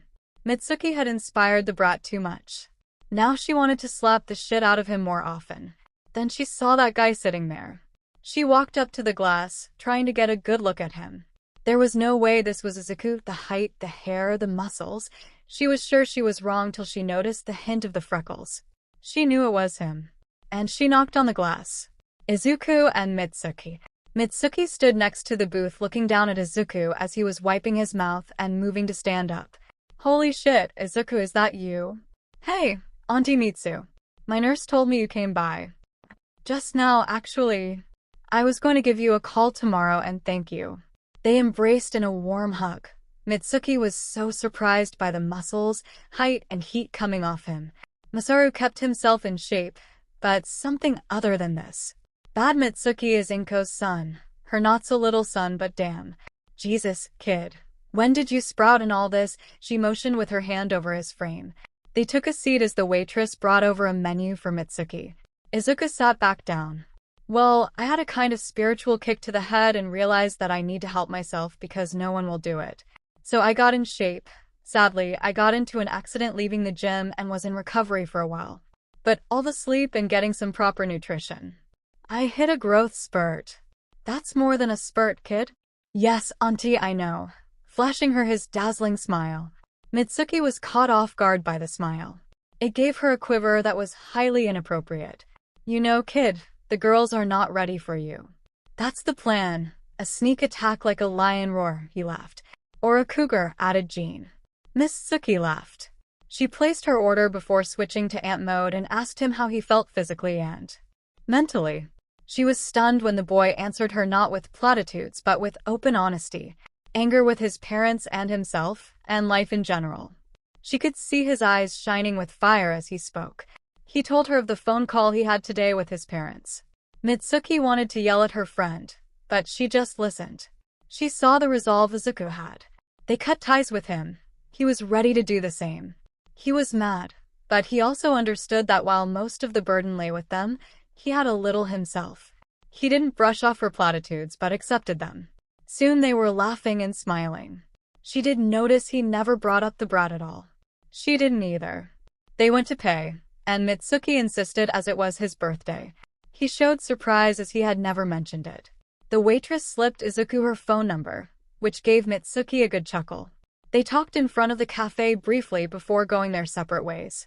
Mitsuki may have enjoyed the hug a little too much, but a warm sensation spread in her gut when he kissed her cheek and thanked her for brightening her day. Charmer, she said and playfully punched him in the arm. She watched him walk away and sighed to herself. I will call Inko and give her a piece of my mind later. And that kid is going to break all kinds of hearts. As Izuku began his journey to the market, after all, there was no food in the house. Jean started to tease him that there was no better revenge than telling the person he hated most. Hey, I fucked your mom. No, Jean, auntie may have done a shitty job with Bakugo, but she never did that to me. Good Izuku. Remember, revenge has a place in time. The innocent have no place in it. He exited the grocery store when a buzz from his pocket got his attention. Momo, hello Midoriya. This is Momo Yaoyorozu. Would you still like to have lunch sometime? I admit I was surprised by your invitation to lunch today, but I have to agree with you. I would be upset if I didn't respond and accept your offer. Izuku, if we are speaking honestly, if I didn't do what I did, I would have spent all the time I could wandering the streets in hopes of seeing you again so I could ask you to lunch. Momo, well, I am glad you took the action you did. Is there somewhere in particular you would like to go to lunch? Izuku, how about you pick the place? We met a few hours ago, so I would like to go somewhere you are comfortable. Anywhere you choose will be just fine. Momo, that is very generous, Izuku. How about the Cafe Divine in Mizutofu? Izuku, divine. How about tomorrow at 12? Momo, yes, tomorrow at 12 would be divine. Izuku, see you tomorrow then. I enjoyed your pun. Momo, I enjoyed yours as well. Izuku slipped his phone back into his pocket and continued the walk home, and Jean danced around him, teasing him mercilessly. Simply amazing. I was reborn today. I meet a girl. I found my purpose. This is truly a rebirth. On the other side of town, two girls were teasing her friend, looking at her phone at the exchange. Momo just fell to her side, chewing on her thumb. He had come out of nowhere like a hero in her books and whispered his name to her. He never took his eyes away from hers, didn't stare at her body or anything. He then had just asked her out then and there. Now she had a date. What was she going to do? She had a date. Izuku. True to Jean's word, he didn't need sleep. It allowed them to continue talking most of the night. They took breaks from their continued therapy sensations throughout the night. He found out that he was going to need hobbies. Due to the nature of the Phoenix, stagnation was not an option. He had enjoyed sketching for his hero journals, so for the time being, that would work. He spent the night looking up requirements for UA, researching things for a driving permit, and looking over jobs in the area. He would need to lay in some money before entering UA as he would need more financial backing. He then started reading up on all the hero news he had missed. Villain activity was on the rise. All Might was spending much time around Mizutofu, he noticed. He still appeared around Japan, but his lack of appearances was not going unnoticed by the villain community. As the sun was rising, he went for a run as he passed the trash beach to Koba. He saw an elderly couple picking up small pieces of trash and placing them in a bag. He slowed his run and approached them as the woman seemed to be having an issue picking up something. Hi, I hope I'm not interrupting anything, but did you need help? He asked. Oh, thank you, young man. This thing is heavy and sharp. I see kids sometimes playing around here, and I don't want them to cut themselves. Izuku looked at what she was talking about, and he saw a jagged piece of metal sticking out of the sand. He lifted it out, placing it as best he could in the trash can. This beach used to be so nice. I brought her here on our first date. This is where I proposed and where she told me she was pregnant. The husband sighed. It's just sad. I wish we could see it clean one more time. But thank you for listening to the ramblings of an old man. The old couple smiled and moved off on their walk. Jean popped in next to him, smiling. Project? Project. He finished his run and returned home, taking a long shower and getting ready for his date. Momo Yaoyorozu. Those eyes. Those lips. Momo. She woke up looking around her room. It was a disaster area. Drinks and snack wrappers were everywhere. Melissa was asleep next to her peacefully. May was sprawled out, half on the bed and half on the floor. How does she even sleep like that? She exited the bed and slipped into the bathroom to wash her face and teeth. As she emerged, Melissa and May were beginning to stir. Morning, girls. She got a few mumbled mornings. The May shot up and exclaimed, It's date day. Momo blushed for a moment. Well, let's get some breakfast. Then you can help me prepare. Izuku Midoriya. Those eyes. Those lips. Infinite Arcana. Infinity rolled out his lab hammock and stretched his arms above his head. As he moved through the lab, it started to come to life. Lights turned on, coffee brewed, and various machines sprang to life. He walked over to the collection of devices sprawled all over the workspace. May 𝗧𝗵𝗲. Brilliant engineer. Amazing mind. She has a chance to do something great. Well, if this ball keeps spinning, that is. He walked over and grabbed his first cup of coffee. Hell, any new radiation reading? No, infinity. The sample is continuing to deteriorate. It is projected to be exhausted in 2 weeks. Infinity walked over to where the remaining ash sample was contained. Cosmic radiation. The only time this was recorded was 300 years ago when quirks manifested. This reading wasn't the same, so this might have been a different entity. If the first contact brought the world quirks, what would the second contact bring? The door to the lab opened. He could tell by the clack of the high heels who it was. Slender defined arms slipped around his neck. A kiss was lightly placed on his neck. You didn't come to bed again. Sorry about that, my love. I had an idea and started chasing it. Did it pan out? No, sadly. Well, wait to get started on anything. The Yaoyorozu will be here at noon for the garden party. And you need a shower. He chuckled, kissing her hand. Yes, dear, let me set some things up to start running, and I will see you upstairs. 20 minutes, and she left. He glanced over his shoulder as she exited the lab before returning to the ashes. Now are you going to tell me your secrets or not? Momo. She was ready. Okay, she should change her shoes. She was about to do so when Melissa and May stopped her. As they exited the room, several maids were standing at the ready. With a nod from Momo, they entered the room and began the cleanup process. 37 outfits later, Momo wore a red sundress with black patterning around the skirt. The neckline was pleasant and appropriate, but she did an excellent job framing her bust. It was easy. Black sandals with straps wrapping around her calves, red lipstick, light makeup, fresh paint on her nails and toes, and a matching clutch. She was as ready as she could be. May had made a fuss over making Momo choose sexy undergarments, but they had reached a compromise. 3 vehicles were waiting for the young women as they exited the front doors. May was returning home. Melissa had to meet up with her father as they left this afternoon. And the third was for Momo. Hugs and kisses were exchanged, with Momo promising to call and share details as the 2 girls departed. Her heart fluttered. One thought crossed her mind as she entered the car. Those lips. Izuku. He was a duck on the pond. Calm on the surface, but his little feet were going a mile a minute. A teasing, giggling redhead was not helping. Well, she was, but still. He stood in front of the mirror dressed in black slacks and a dark green button-down shirt with the sleeves rolled up, hair braided and smooth, and he was adjusting a watch that Jean had bought him. The watch was lovely, gold with a white pearl face. When he asked, he only got that a girl has her ways. Should I buy her flowers? Is that a bit much? Most girls love flowers, and it would show that you are interested. Thanks, Jean. He pulled out his phone and found a flower shop near the cafe when he received a notification that his rideshare was outside. He spritzed some cologne and did a final check in the mirror, last pat down keys, check wallet, check phone in hand. Let us get this show on the road. Upstate New York. Goro and 𝐒𝐻𝐢𝐳𝐲 sat in the back of the limo as they were heading to a garden party. They were reviewing notes they had prepared as some rather influential American and European businessmen, and their wives were expected to be there. We should have brought Momo, Goro said. No, Melissa was coming to town. You know that she would have been heartbroken. Still, it would have been a good opportunity for her to make some connections. True, but she has 4 more years? Let us not take everything from her just yet. You're right. Did you see the correspondence that arrived? Yes, Dominic Freedom would like to arrange a meeting between his son and our daughter. And Endeavor has reached out about arranging a marriage for her and his youngest Shoto. Goro, we are already taking her dream away. Do we want to force her into an arranged marriage as well? 𝐻𝐻𝐲, I just want what's best for her. But I understand what you are saying. Maybe we can at least introduce them to each other and see if it happens naturally. 𝐻𝐻𝐲 was about to answer her husband when her phone drew her attention.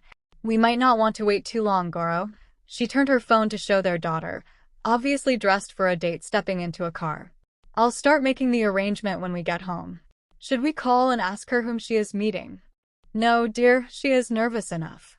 Someone asked her out, and she said yes. Let her enjoy this. Yes, dear. Izuku.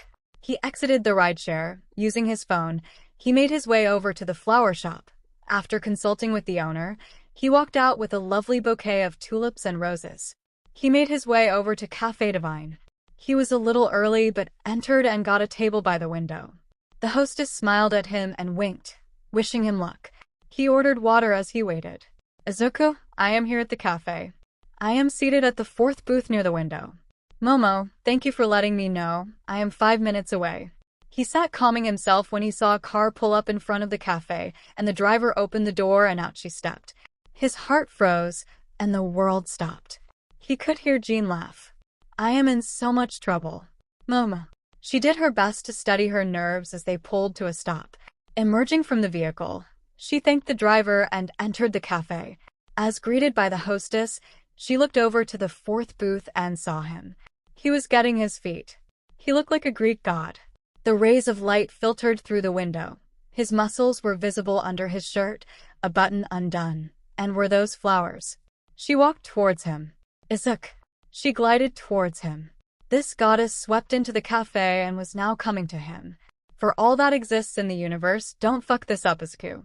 She was smiling. Did she just do the hair tuck? Do girls practice that? Fuck me. He smiled at her and extended the bouquet. Yoroza, you look stunning. I am sure there are better words, but honestly I cannot recall them. She blushed. And that smile. Thank you, Midoriya. That is very sweet. Thank you as well for the flowers, she said as she took her seat.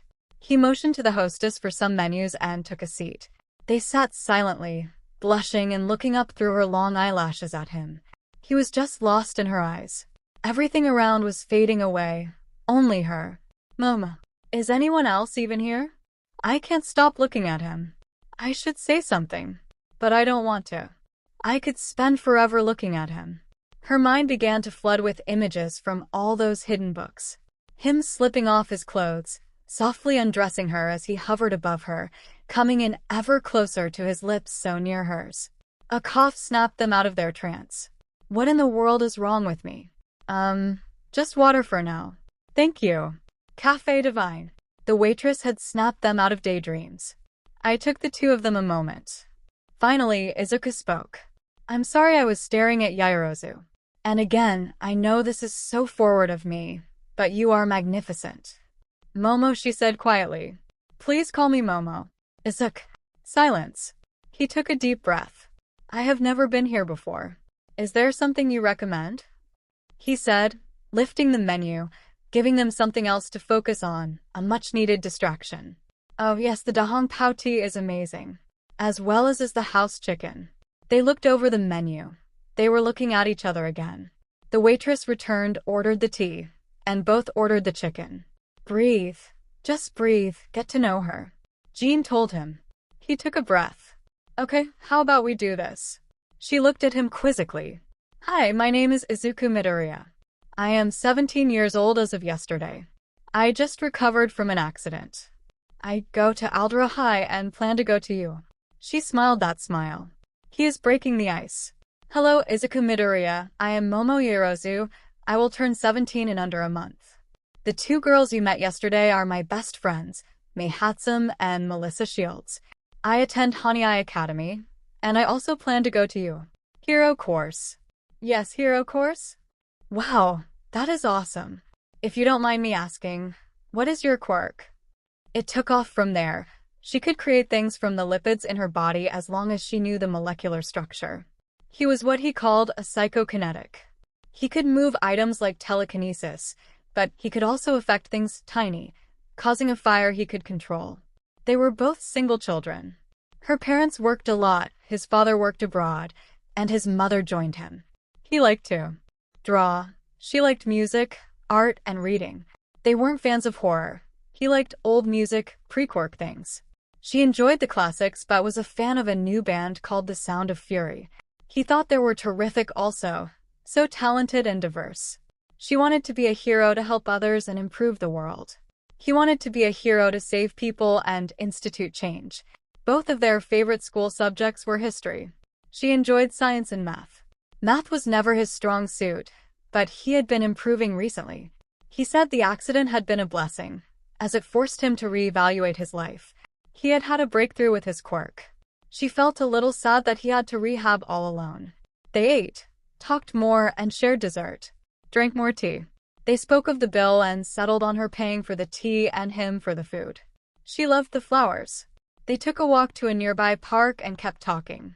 The longer they walked, the less they spoke, and the more they looked at each other. He told her there was an art exhibit in the next town over. Could he take her there next weekend? They agreed on a second date as the sun began to dip in the sky. She had to head home, she told him. She had class tomorrow. He asked her if it was wrong that he didn't want the date to end. She told him no, but all good things come to an end. He walked her to the park exit, where they waited for her driver. They were standing there, simply gazing into each other's eyes. He asked to kiss her. She said yes. It was soft. The fire ignited between them. It became more intense, her arms around his neck, his wrapped around her waist. Slowly their mouths opened, their tongues exploring each other, till it was a fiery embrace. She slowly pulled away as her driver arrived. They were both breathless. Wow, they said. Please let me know when you make it home, Momo. I will, 𝐬𝐴. She turned his head slightly, kissing him on the cheek, not trusting herself with anything more. She got in the car and drove away. He was giddy and felt light. 6 months ago, he jumped, and now he was the phoenix. He had kissed a girl. The most beautiful girl in creation. With the power of creation. He walked out of the park down the street, calling his rideshare. Are all first kisses like that, Jean? Nope, ones like those are special, trust me. Good. He went asleep that night. He wanted to dream. Dream of her. He was rewarded. Momo. She was silent the entire time home. She entered the home, went straight to her room, and closed the door. Her hand went to her lips. She could still feel the warmth. She placed the flowers in a vase next to her bed. She took a seat and pulled out her phone. Momo, I am home, Izuku. Izuku, I'm glad you made it home safe. Oi. Izuku, did you have a good time? Momo, yes. She sent a photo of the flowers. Momo, they are next to my bed, so I can see them when I wake up. Good night, Izuku. Izuku, good night, Momo. Can I call you tomorrow night around 8? Momo, I would like that. Talk to you tomorrow. She momentarily held her phone against her chest and then turned to the group chat. Momo, he was terrific. He was so handsome. We have a lot in common. He wants to be a hero also. He kissed me. I enjoyed it. Her phone practically exploded with the responses from her friends. They texted for hours as she gave them all the details. She bathed and did her nightly routine but pulled a book from under her bed to read before falling asleep. 𝗓𝗪𝐴. Izuku stood in front of the school for a moment. He could hear all the whispers around him. Most students didn't recognize him. The boys were jealous of his physique. The girls were undressing him with their eyes. It was pissing him off. He was trying to control it. Everyone here had either bullied him or stood by while it happened. Not one of the motherfuckers had lifted a finger for him. It was then that he suddenly felt the fire. He stopped it. He remembered what Jean had taught him. She wasn't with him this morning. She had promised to step in if it got bad. But this was his journey, and he had to do it himself. Deep breath. Let's get this shit over with. Please don't let me run into him today if there is any justice. He was stuck in the office for well over an hour. Talking to the principal and guidance counselor, they were having difficulty adjusting to his new appearance. After getting somewhat frustrated, he used his telepathy to give them a nudge to go with it. He got his counselor to agree to allow him to take tests and graduate early. That would be handled by the end of the week. But he had to attend school for the week. After a short trip to the nurse's office to review his medical release, he was told to participate in class. He paused at the door, and he could hear it. All you fucking extras, just shut up. I will be the only one from this shithole that goes to 𝐒𝐻𝐢𝐴. There is no justice anymore. He opened the door, the class went silent. He walked over to his teacher and handed him his pass. Mr. Midoriya, welcome back, fill this out please. College selection sheet. He wrote UA on it, signed it, and left it at the podium. A single sound had yet to be made. 𝗬𝗲𝗏, well, good luck with that. The teacher said, not looking up. Who the fuck is this guy? Now, class, behave while I go turn these in. Whispers all around the class. Is that Deku? Holy shit, what happened to Midoriya? What the fuck is going on? Dude, pinch me. I think I am asleep. He didn't respond, just taking his seat. Holy fuck, is that you, Deku? How many steroids are you doing? They shrink your nuts, but you never had them. He heard 𝗵𝘃𝗀𝗧𝗏 say. He didn't respond, just breath. Hey, you quirkless piece of shit. You answer me when I talk to you, or do I need to remind you of your place? Are you listening to me, Deku? You fucking answer me. Explosions started to sound out in the room. The other students began to back up. Hello, Deku, are you deaf as well as quirkless? That is not my name, Izuku said through his teeth. What the fuck did you just say? Huh.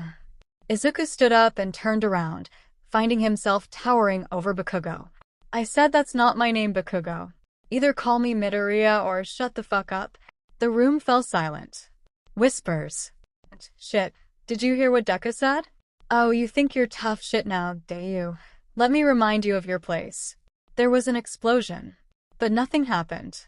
When the other kids opened their eyes, 𝗵𝘃𝗀𝗁 extended his hand, but the explosion and smoke were all contained in a field of green energy. Izuku had a similar power covering his body. WhatIf? The energy encapsulating 𝗵𝘃𝗀𝗁 slid around his arms, pinned them behind him, and bound his legs. Izuku's arms snapped out, grabbing 𝗵𝘃𝗀𝗁 by the throat and lifting him off the ground. Listen here, you homicidal psychopath. I told you my name is Midoriya. Actually, I rather if you just never spoke to me again. 𝗵𝘃𝗀𝗁 tried to speak, but the hand around his throat got tighter. I'm sorry, what was that?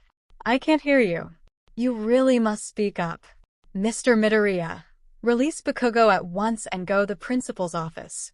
The teacher ordered, entering the room. Izuku dropped him, gasping for breath. How the fuck, he rasped. Midoriya leaned down, grabbed him under the chin, and leaned close. I took your advice.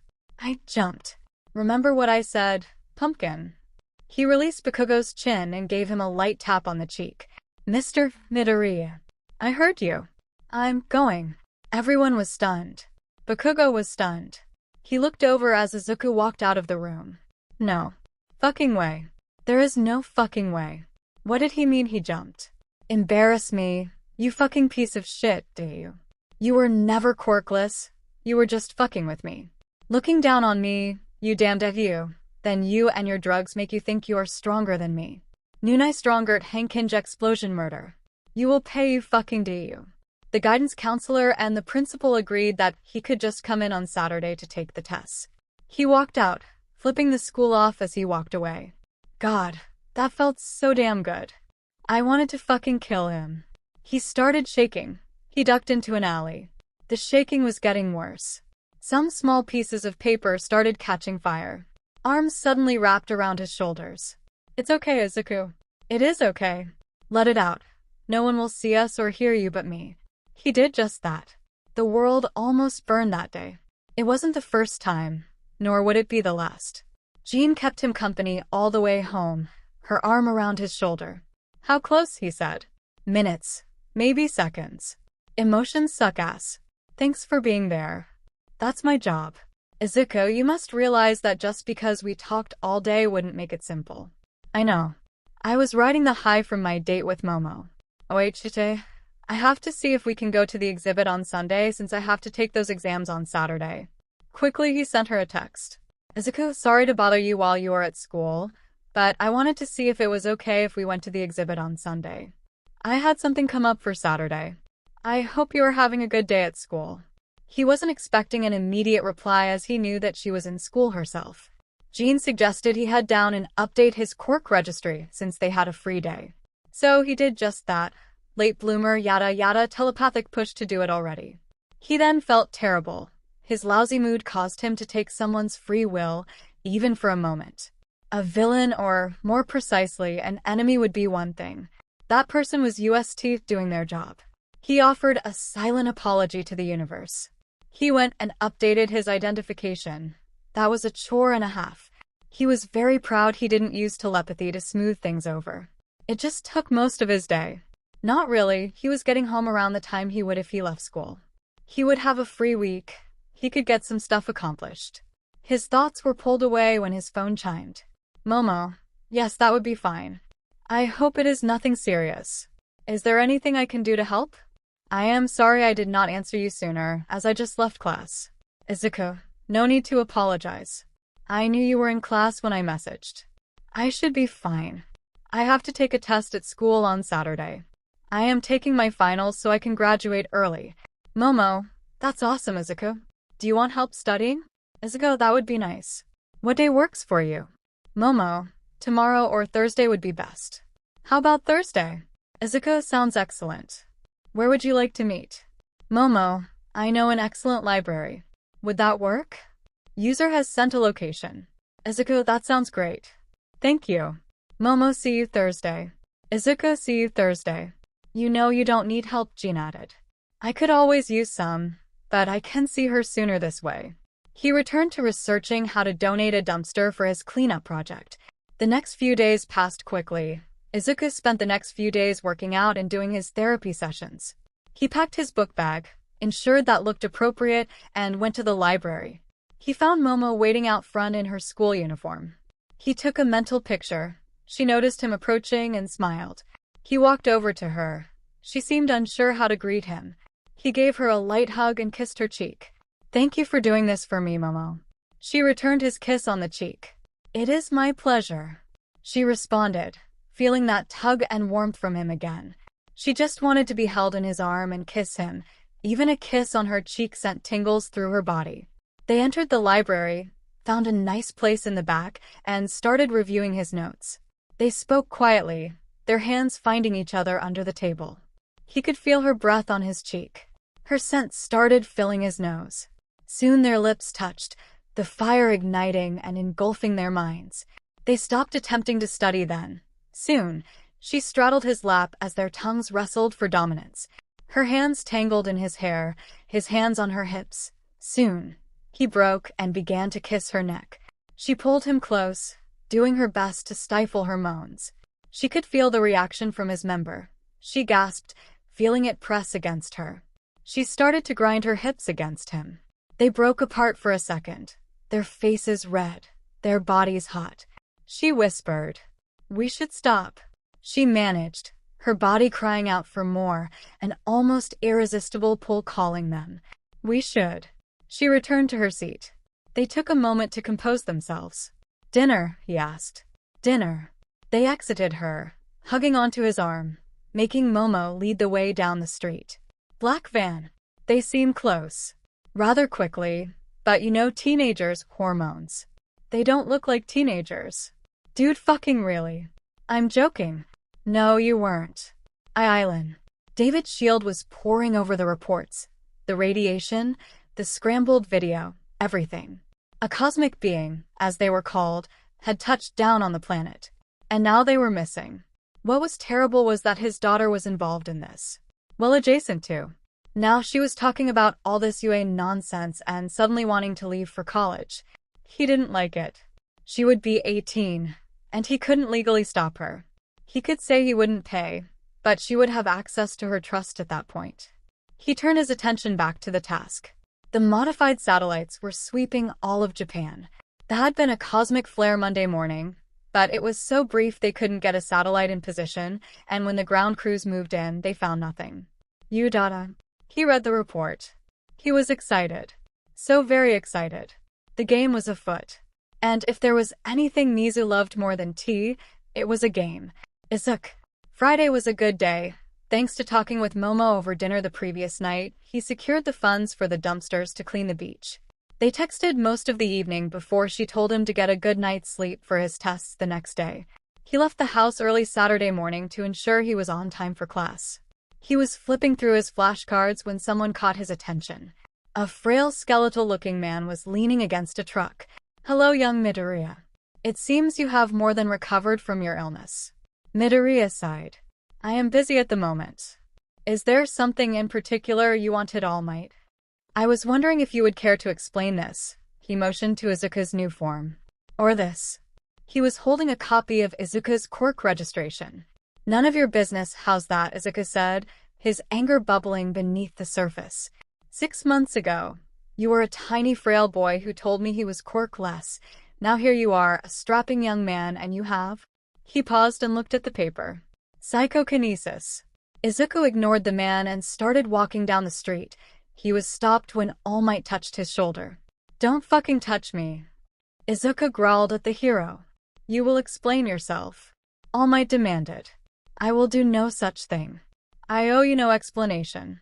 Jean told me you came by, and to quote her, you can go F-U-C-K yourself." Midoriya bit back. "No, listen here, young Midoriya," All Might responded, stepping closer. "If you don't remove your hand." Izuku's voice dropped a little lower as anger crept into his voice. "What will you do?" His eyes narrowed. "This," he said. "Oh my fucking god, it's All Might. Holy cow, All Might is here." All Might stepped back as doors started to open. Izuku smirked and kept going down the street as people exited their apartments. "I thought you were about to fight him," Jean telepathically told him. "I thought about it. He was annoying me. But that would be counterproductive to my day. And besides, no matter the outcome, I will miss my date tomorrow." "That's a great thing to say." "Hey Momo, I have to cancel our date because I am on my way to Tartarus because I decided to fight All Might." "Well, as far as excuses for blowing off a date, that would be one to remember." 𝐒𝐻𝐪. He got to the school, making his way to his testing area. The exams began promptly, and Izuku managed them just fine as he was being watched for signs of cheating. He smiled as a few questions were ones he and Momo had gone over. It was a long day. Each test was graded as he finished. He had to wait for an hour for the last one. He reached out telepathically, scanning the surface thoughts of the teachers. Principal Wall. Math professor, he scored at least 98 on everything. And that was math, his worst subject. Japanese professor, he was always brilliant. Too bad he was quirkless. History professor, look, he passed. Let us just let him go. Bakugo will be happier, and you heard what happened last time he was here. English professor, yes, send the Deku on his way. Principal, that is just mean. Izuku pulled his mind back. Fuck this place. He pushed out farther. Aw, fuck, really All Might is outside. The principal came back into the room. Well, Mr. Midoriya, you passed with flying colors. Here is a copy for your records. Are you planning to return for the graduation? No, just mail it. Well, good luck in your future endeavors. Thanks, but who would want that from a Deku? The principal was still as Izuku left. He looked to the front, where All Might was waiting. He decided to exit out the back. He was walking across the field towards the exit. Then he saw a blonde guy with broad shoulders, blonde hair, and a broad smile looking right at him. Fuck me. Who the fuck is this guy? Hey, aren't you Izuku Midoriya? The guy said as he approached. Izuku ignored him and kept walking. Hey, I was asking you a question. Keep walking. His foot hit the sidewalk, and a hand landed on his shoulder. "Look, man, we just want to ask you a few questions," the blonde pressed. "You a pro?" Izuku responded. No, I am a first year," the guy flattering some as he answered. "Then take your fucking hand off me before I report you. Go back to whoever sent you and tell them to fuck off too," Izuku said. "Dude, why are you so much of a dick?" the blonde said, seemingly genuinely confused. Izuku shrugged the blonde's hand off and kept walking. "Hey, I didn't say you could go." The blonde said, "Hey, All Might, he is at the back of the school and walking down the street." He called into his phone. Izuku took a few more steps, then there was a sudden gust of wind. Standing in front of him was All Might. Not the skeletal man, but the actual All Might. "Look, Midoriya, I tried to do this politely, but now I must insist it." Izuku raised his eyebrow. "Insist? Under what law are you detaining me?" "Listen, Midoriya, there is more going on here than you possibly could know. Just answer a few questions, and we can set this aside. How do you think this will end? All Might, you and Junior attack me in the street.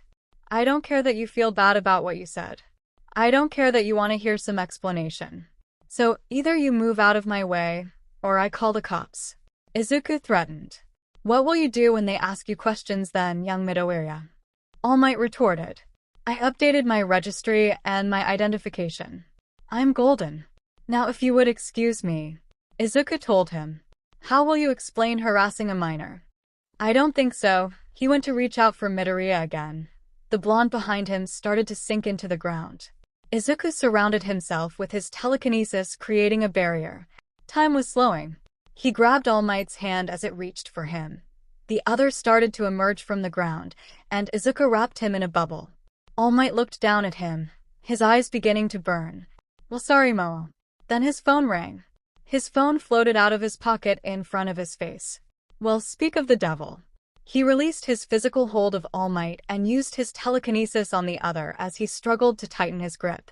"I will take this call. If you can behave, I will consider answering 2 questions. If you agree to this, nod your head." All Might saw his struggling protege and could feel the immense force on his arm. It would be a tough fight if this were Midoriya's true capability with his quirk. All Might nodded. "Izuku, hello, this is Izuku Midoriya." "Momo, well, hello, Izuku Midoriya. This is Momo Yaozu." She giggled. "How was your test today? Did you pass?" "Izuku, I did. Can I please call you back in just a few minutes? I need to sign some paperwork." "Momo, sure, call me back. I want to hear about your day." "Izuku, I promise." Click. Izuku released the younger blonde, tossing him back a little bit. He then released All Might. "Look, All Might, you get 2 questions.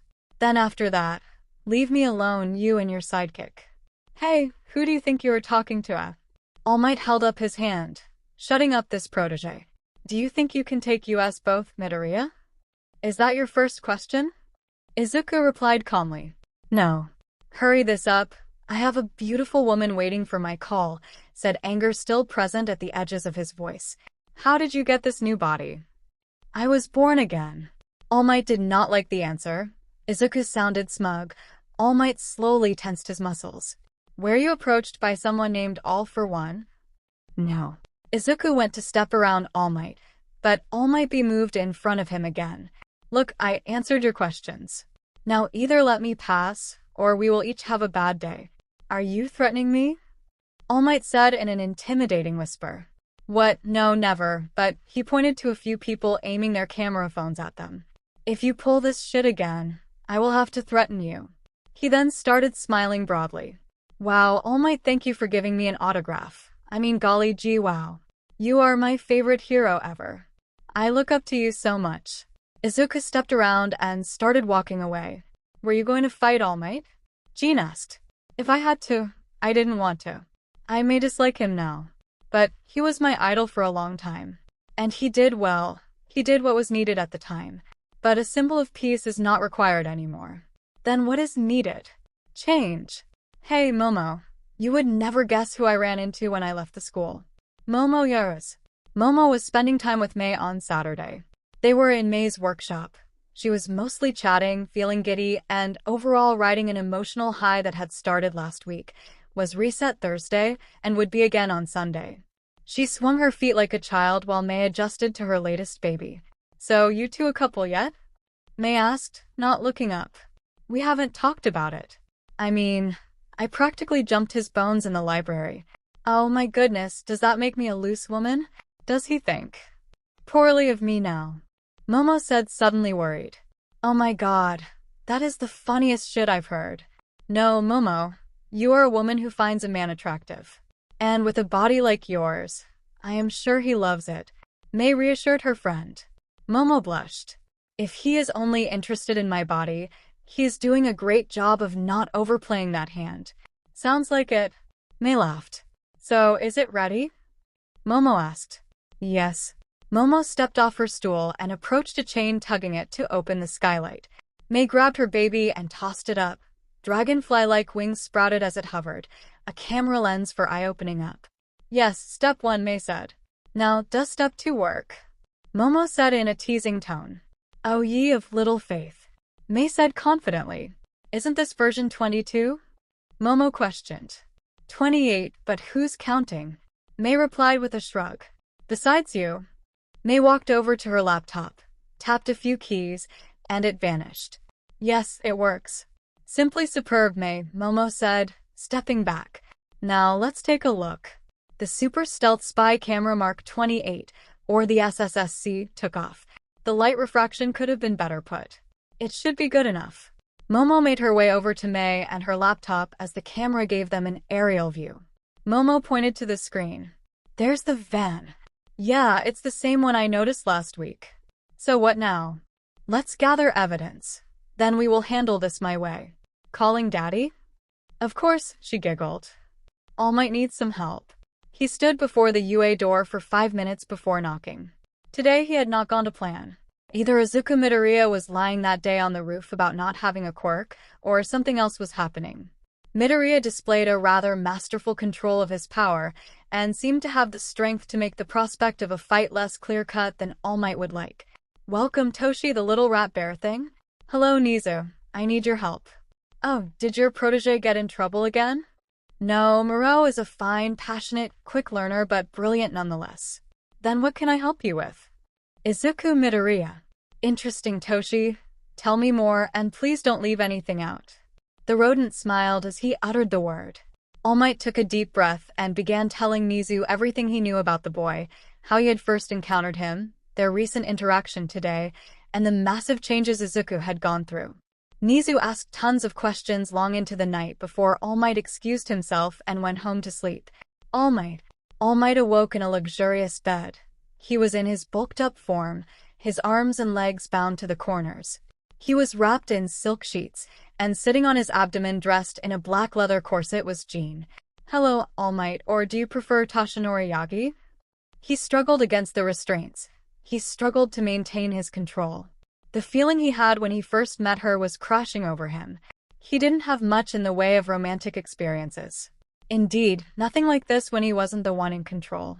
It was getting hard to control his arousal. Naughty boy, she smirked. Jean, release me. No, I don't think I will. Besides, it won't do you any good. Notice anything. His mind raced. She was sitting on his stomach. There was no scar, no hole, nothing. This isn't real. Jean tapped her temple. All in your mind, sweet thing. We are going to have a little conversation about Izuku. If you know what is best for you, you will back off. I don't respond well to threats. How about promises? You can't fight me here. No one can. So you have 2 choices. 1, I just shut off your mind, meaning you die. Or 2, we can talk. He tried to struggle. His mind raced. If this was a mental landscape, then she was indeed powerful. The level of details told him that. It was possible that she wasn't bluffing. Fine, speak. He relented. You are going to leave Izuku alone. If you keep pushing, you will put your world in jeopardy. If you go and show up at his date today and ruin him forming his anchor, you will start something that doesn't need to be. Anchor. None of your business. Let me help you with your fears for a moment. All for One has nothing to do with him. I am the one that handled his rebirth. He wants nothing to do with One for All. He wants to be a hero. If you keep interfering, you're going to fuck this up. How can I trust any of this? What do you mean you handled his rebirth? All Might asked. When you left him on that roof, He was broken and destroyed. I rebuilt him. I brought him back, she said simply. What is your quirk? Doesn't matter. You are harassing him because of his quirk. I activated it. I unlocked it for him. His telekinesis was there, just waiting. The body. An associate of mine. He owed me a favor. We just were able to accelerate his growth and development. Why him? Because I see the potential that no one else did. Even you, number one. How can I believe you?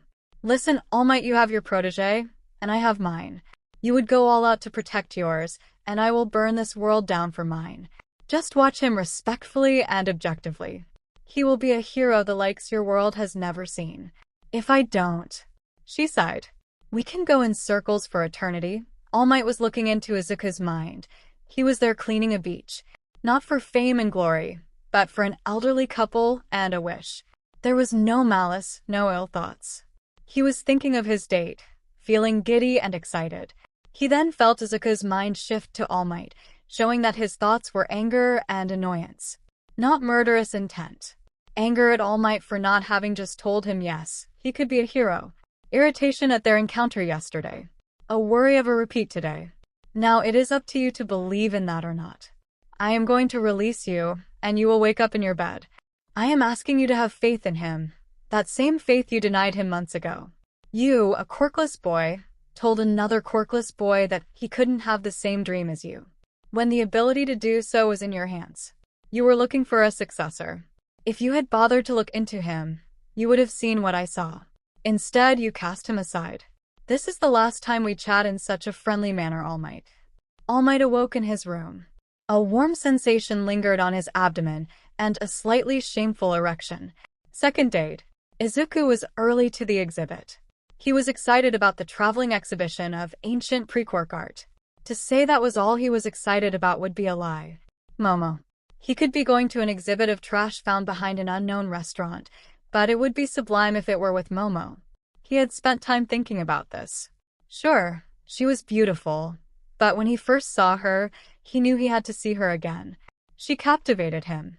He fought gorgeous women in his training, but none of them compared. Truth be told, he felt dumb. Love at first sight. His heart skipped a beat when she would text or call. His dreams when of her were the best. He saw the familiar car pull up, and then he saw her. She was wearing a black skirt with an emerald green blouse that fluttered in the light breeze, black sandals, some simple but love gold bracelets, earrings, and a diamond pendant necklace. His heart thumped against his chest.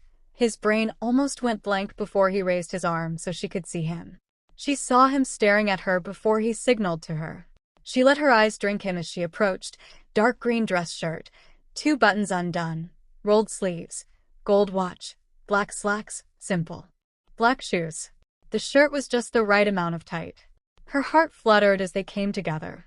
As they hugged, she heard him whisper sublime as he gave her a light kiss on her lips. Electricity.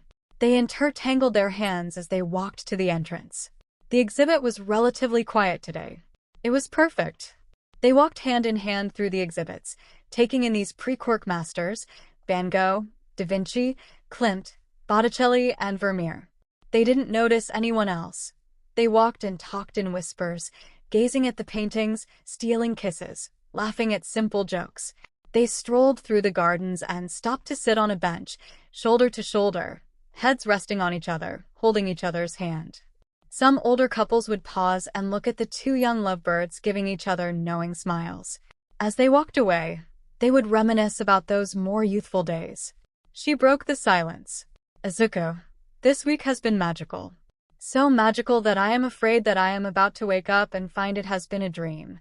What happens now? He gazed straight into her eyes. Momo, I don't know for sure, but I want it to be with you. Momo Yorozu, will you be my girlfriend? Oh yes, Izuku. I couldn't think of much that would make me happier. Is it too fast? I honestly do not know, but if I let this moment slip away, I know that it would be one I would look back on with regret regardless of where my life went. Good, I know. I feel the same. With that, they kissed. It was tender and electric, and their official kiss. Though hundreds, if not thousands, would come later, only a handful would rank against this one. I know this lovely restaurant near here. Would you care to join me? She asked. Lead the way. 𝗬𝗏𝗏𝗏. She led him to 𝗬𝗏𝗏𝗏. It was a French restaurant. They were given a seat in the corner at her request. He looked at the menu. He was momentarily confused when something just clicked and he could read it. Speaking, it was a different story. Thankfully, Momo was just fine. She giggled and helped him pronounce his order. The lighting was lovely, providing this magical feel. She settled herself and looked him in the eye. How are your parents going to react, Izuku? She asked. Honestly, if I even talked to them, I probably wouldn't bring it up, he said, wondering how she would respond. Why, she said with a slight head tilt in confusion. We do not talk. My dad has been gone so long that I couldn't even tell you what he looks like if it wasn't for the pictures my mom had. My mom.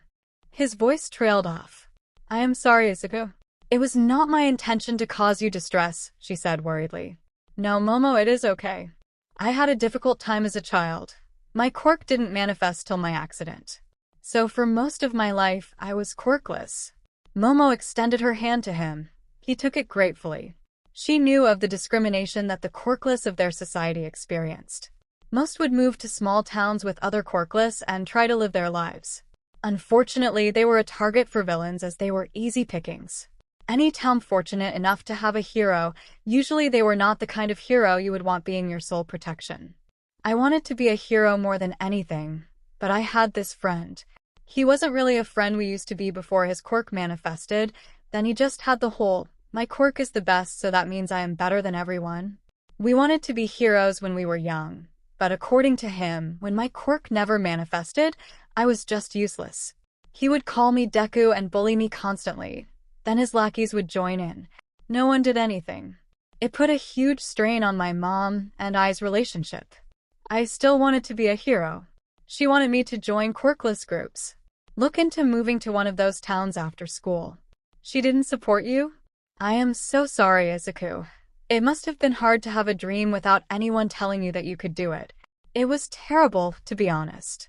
Eventually, we were just strangers that lived in the same place. She had enough and moved to live with my father. To work things out with him.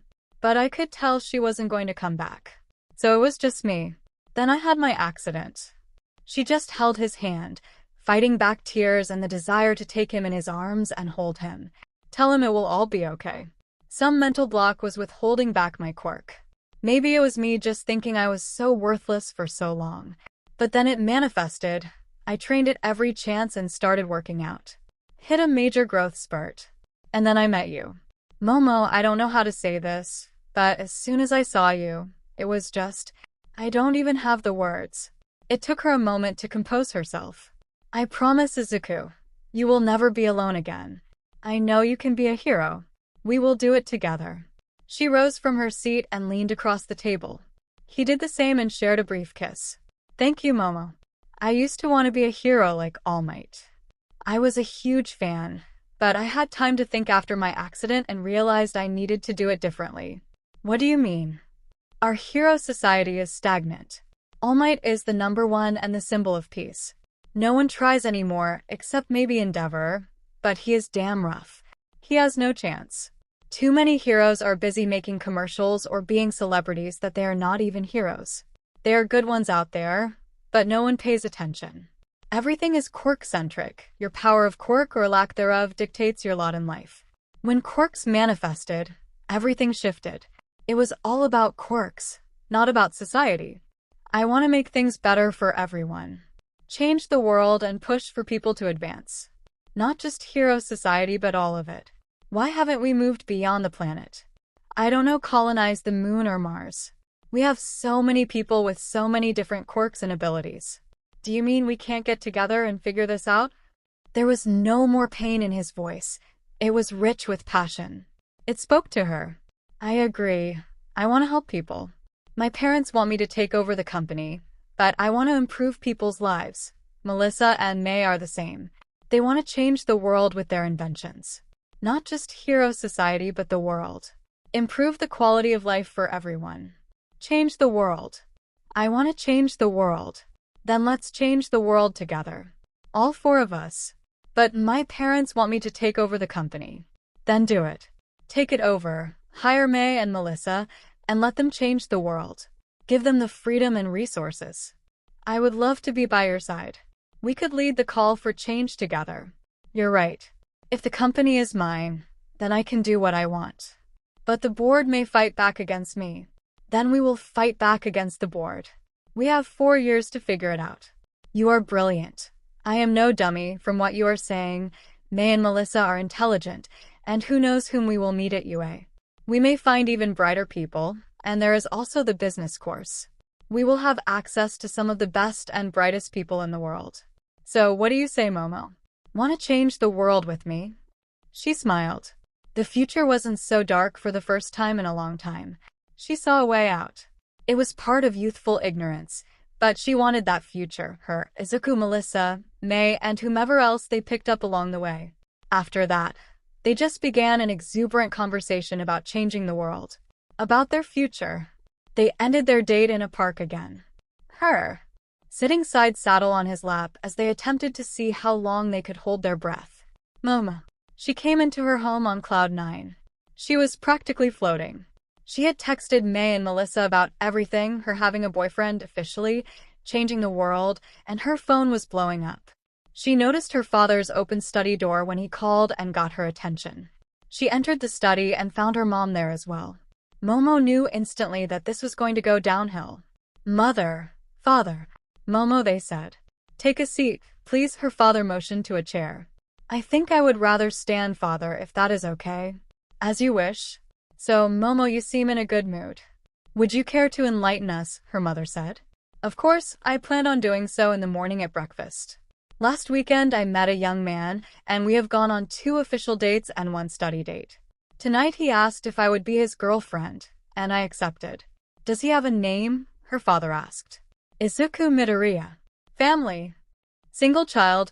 Father works in the U.S. for an acquisition company. His mother, a nurse, recently joined him there.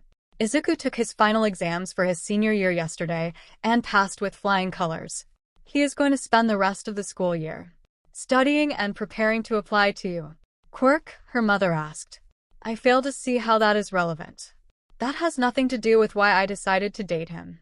Quirk, her father said more forcefully. Psychokinesis.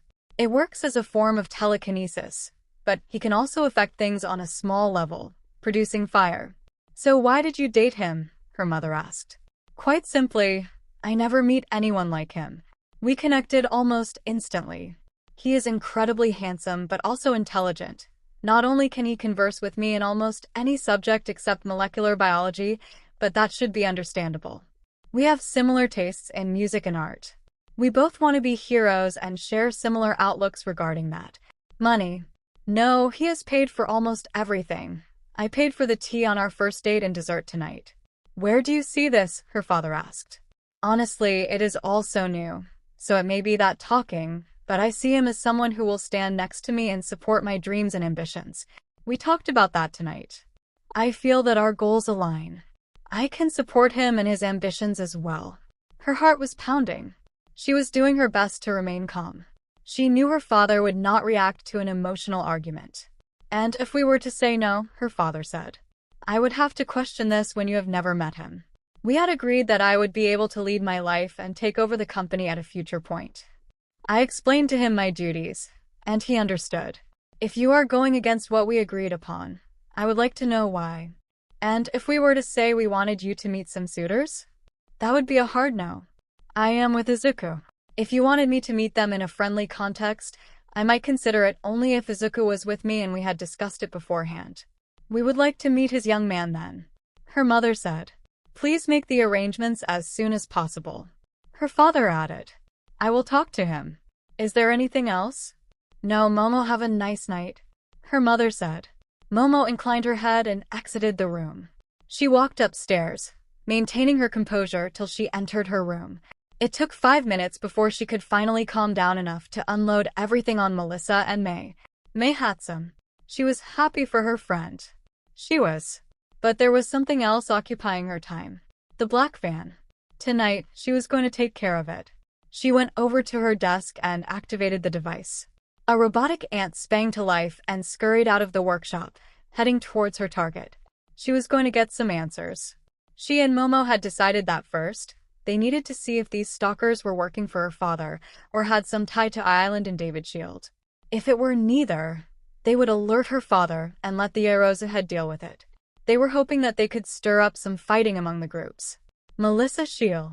She worked hard in her lab designing a suit for Momo that would allow her to create what she needed without running around nearly naked. She hoped this could lead to a breakthrough for heroes and people with quirks everywhere. Imagine clothing that could withstand people using their quirks without destroying their clothes. Not to mention the revenue stream she could generate for herself, which she would submit for her UA support course application. Knees. He sat reading the file on one Izuku Midoriya. This accident was troubling. The paperwork was all correct. Talks with the doctors were perfect. Something wasn't adding up for Nizu. His nose twitched. Then there was this Jean Grey that All Might had described. No records of her entering the country anywhere. He was still waiting for documents from the US. He was excited. This was going to be the best puzzle ever. Freedom Enterprise. Dominic Freedom was not one for dealing with nonsense. He had just finished talking to Infinity, and he was not happy. Unless the cosmic entity did something to trigger their sensors, they had nothing to track. They had to wait. They had to recalibrate satellites all over the world. He called his son Brighton in and handed him a file. Momo Yorozu, study it. Learn everything. You are going to be calling on her soon. Yes, sir? Izuku and Momo. Izuku. So your parents want to meet me? Momo, yes. Izuku. And he wants you to meet with arranged marriage candidates? Momo. I believe so, but I told you my response. I want to be with you. Izuku? I want to be with you also. Let me work on getting a job. Then I will meet your parents, and we can handle the other stuff as we go. Let us just be honest with each other. Momo, yes, I agree. When can I see you again? Izuku, well, after I get a job in my schedule, I will tell you when my next day off is, and we can try and plan something then. Can I tell you something? Momo, of course. Izuku, I already miss your lips. Momo, I miss yours as well. Please let me know when I can see you again. I miss you. Izuku, I promise. Good night, Momo. Momo, good night, Izuku. May entered and opened the black van door, letting the gas escape. Once it was clear, she removed her gas mask and stepped inside. The two men in the van were unconscious. They wouldn't be out long, so she got to work. They had no identification. She took their fingerprints. She then went to work on the computer's satellite uplink. Okay, where are you sending the info? Bouncing around, hello Island. Melissa? I do not think so. Her dad. She needs to get out of there. Confronting him will go poorly. Why are they watching? They're looking for energy reading. Of course, they targeted us. When we sent Melissa the signal, it must have triggered something. I should be locked out by now. Cosmic entity? What is that? The ashes must have had the same energy signature. That is how they found us. They probably didn't know what they were looking for, so they took all my babies. I am putting GPS in those from here on out. And there it is. I am getting locked out. Well, time to ditch this popsicle stand. I need to talk to Momo. Momo and me. Momo made the tactical decision to let slip to a school gossip that she was on a date this past weekend with her boyfriend. She figured it would at least keep the unwanted advances from boys, and she could tolerate the girls trying to figure out who her boyfriend was. When she got home, she was surprised to see May outside the gates of her home waiting for her. May, what are you doing here? I came to get all the info on Lover Boy. Momo knew something was up. May knew everything already. She giggled and held May's hands. Come up to my room so I can tell you everything. May did just that. When she entered, she held her finger up to her mouth as she closed the door. She walked over and pressed play on the stereo. An old song by Queen filled the room. She walked over and pulled Momo to the bed. Once they were sitting next to each other. May spoke. The black van is feeding information to Island. David? I think so, but someone let me see more than I thought I would. We may have an ally. It was the energy reading that triggered something. The ash has something to do with what they call a cosmic entity. I did some digging at the library and found nothing. Melissa needs to get out of there. I agree. But how? Maybe she can use the excuse of training for UA? Support course, whatever she is developing for her test, she has all she needs at Island. No way her dad lets her go. We need to warn her. We will have to work on something. Any evidence that my father is involved somehow? Nothing I saw, but I didn't see everything. So what now? I say we tip off your father's security. If they do nothing, then we know your dad is working with them. If he goes all dad mode, then they are not. I am sure it would benefit your peace of mind. It would. So, arranged marriage meetings? Oh my goodness. I am surprised he did not run screaming at once. Girl, I have seen you in a bikini. There is no way he would run. May, every time I am with him, just... Momo sighed. I can't explain it. This spark of fire happens every time I am near him or when we touch. And when we kiss. Honesty, Momo, I don't have any real-world advice to give you about things like this.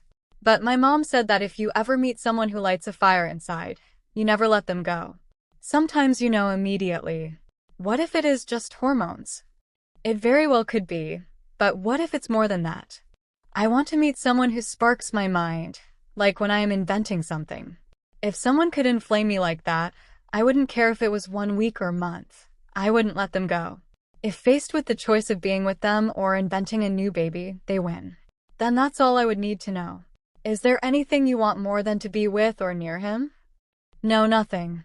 In my opinion, you have your answer. Izuku. The morning came at the cost of pleasant dreams and Jean dumping him out of bed when he tried to sleep in. He got ready for his day. He did his workout, i.e., cleaning up the beach. He then went home and got ready to go job hunting. Jean told him he could apply at a butler/maid cafe if he really wanted money. He considered it but decided against it.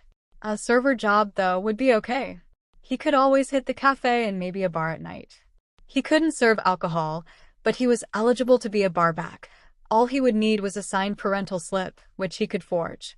He knew he could do construction with his enhanced strength from cosmic energy, but that might cause many questions.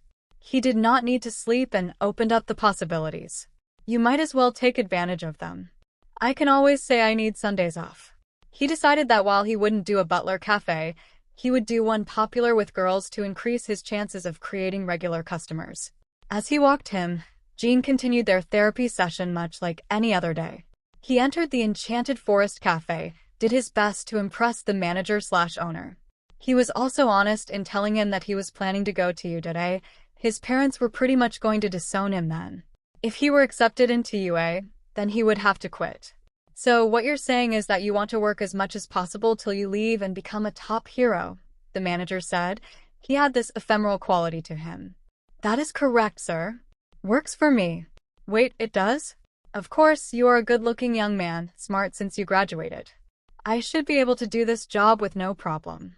And if you go famous, say a kind word about my cafe my way. Izuku chuckled. Deal.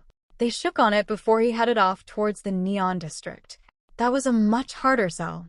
Most places told him no before he could even get very far. It was when he found a little bar called Oddities that he was given a chance. The bar was owned by a tall woman with a mutation quirk. She had dark black skin and red eyes, with 2 horns resembling a ram's horns, but they were pure white with red tips. She just looked him up and down. I told him to come back tonight. He starts at 10 p.m. to 5 a.m. If he is late, he is fired. If he insults the customers, he is fired. He bowed and left. 7 hours of job hunting and mission accomplished. It all worked out mostly. The cafe closed at 8, they would be out at 9, and he could head to the bar by 10.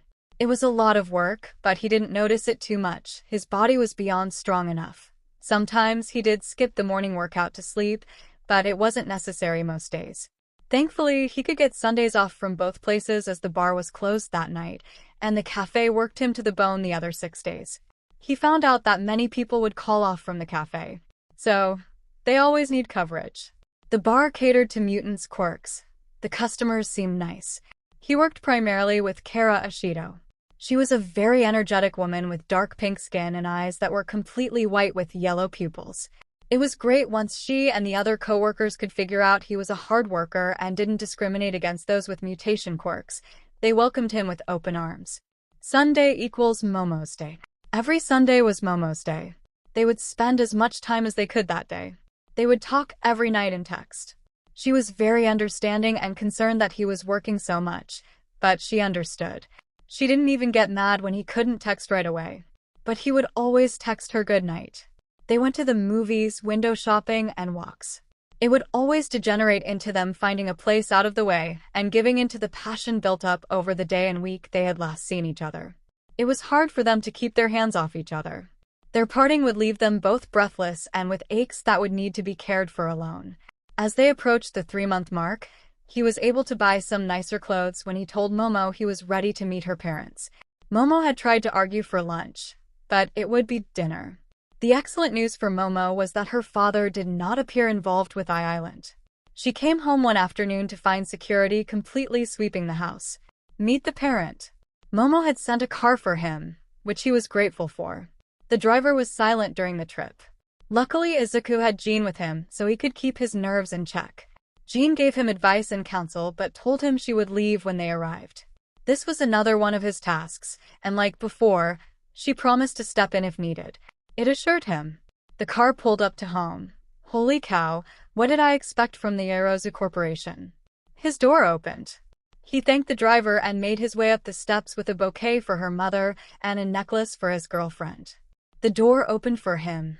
The butler gestured for him to follow, and he was led to the foyer, where he was instructed to wait. He mentally inspected his outfit: tailored black suit, dark green shirt with matching pocket square, black tie with matching tie pin gift from Momo, along with matching cufflinks. Momo's doing as well. His hair was pulled back and braided in a single braid, and lastly his gold watch. They left him waiting a minute before doors opened at the end of the room, and her parents entered. Momo's father wore a black suit, red shirt, and tie. Her mother was in a lovely red dress. He could see that Momo inherited her looks from both her parents. If it was true that if you looked at a girl's mother to see what she would look like in the future, then his future looked promising.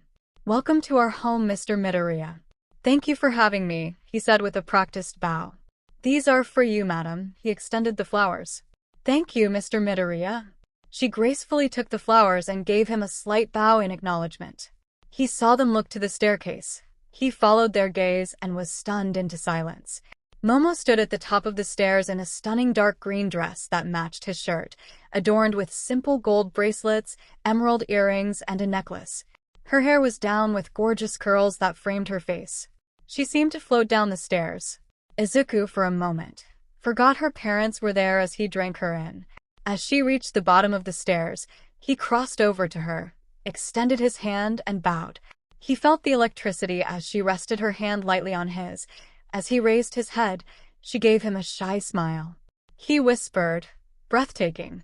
He escorted her to her parents. "Mother, father, may I introduce Izuku Midoriya, my boyfriend?" Her father inclined his head. "Dinner will be ready soon. Why don't you give him a tour of the downstairs?" "With your permission, father." He nodded and led his wife back through the doors they came. He was leaving two of them alone. "You look so beautiful, Momo." She smiled. "You look rather handsome yourself, Izuku." He leaned over and kissed her lightly on the cheek, not wanting to disturb her makeup. She blushed lightly. "Let us start with the library." She led him to the impressive estate as he marveled at the library. His attention drifted from the books to Momo. She smiled, telling him about some of her favorite books. He felt a little intimidated by his surroundings.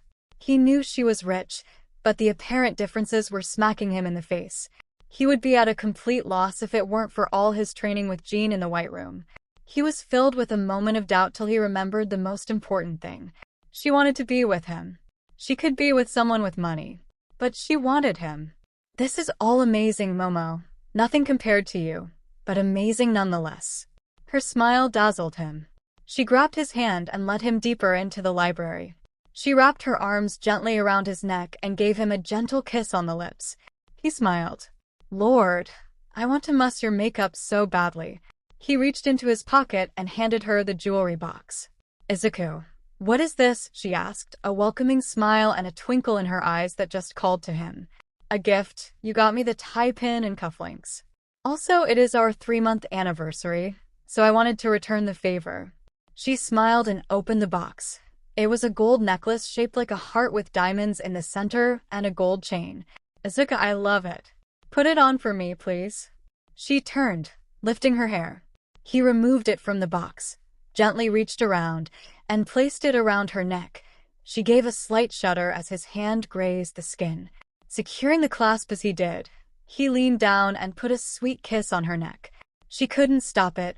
A moan escaped her lips. Before she could even say anything, he kissed down her neckline to her shoulder. The kisses were gentle and warm. She moaned again, telling him more. She reached back her arm, cupping it around his head, pulling her deeper into the crook of her neck. He opened his mouth and lightly grazed her neck with his teeth. She shuddered again and moaned.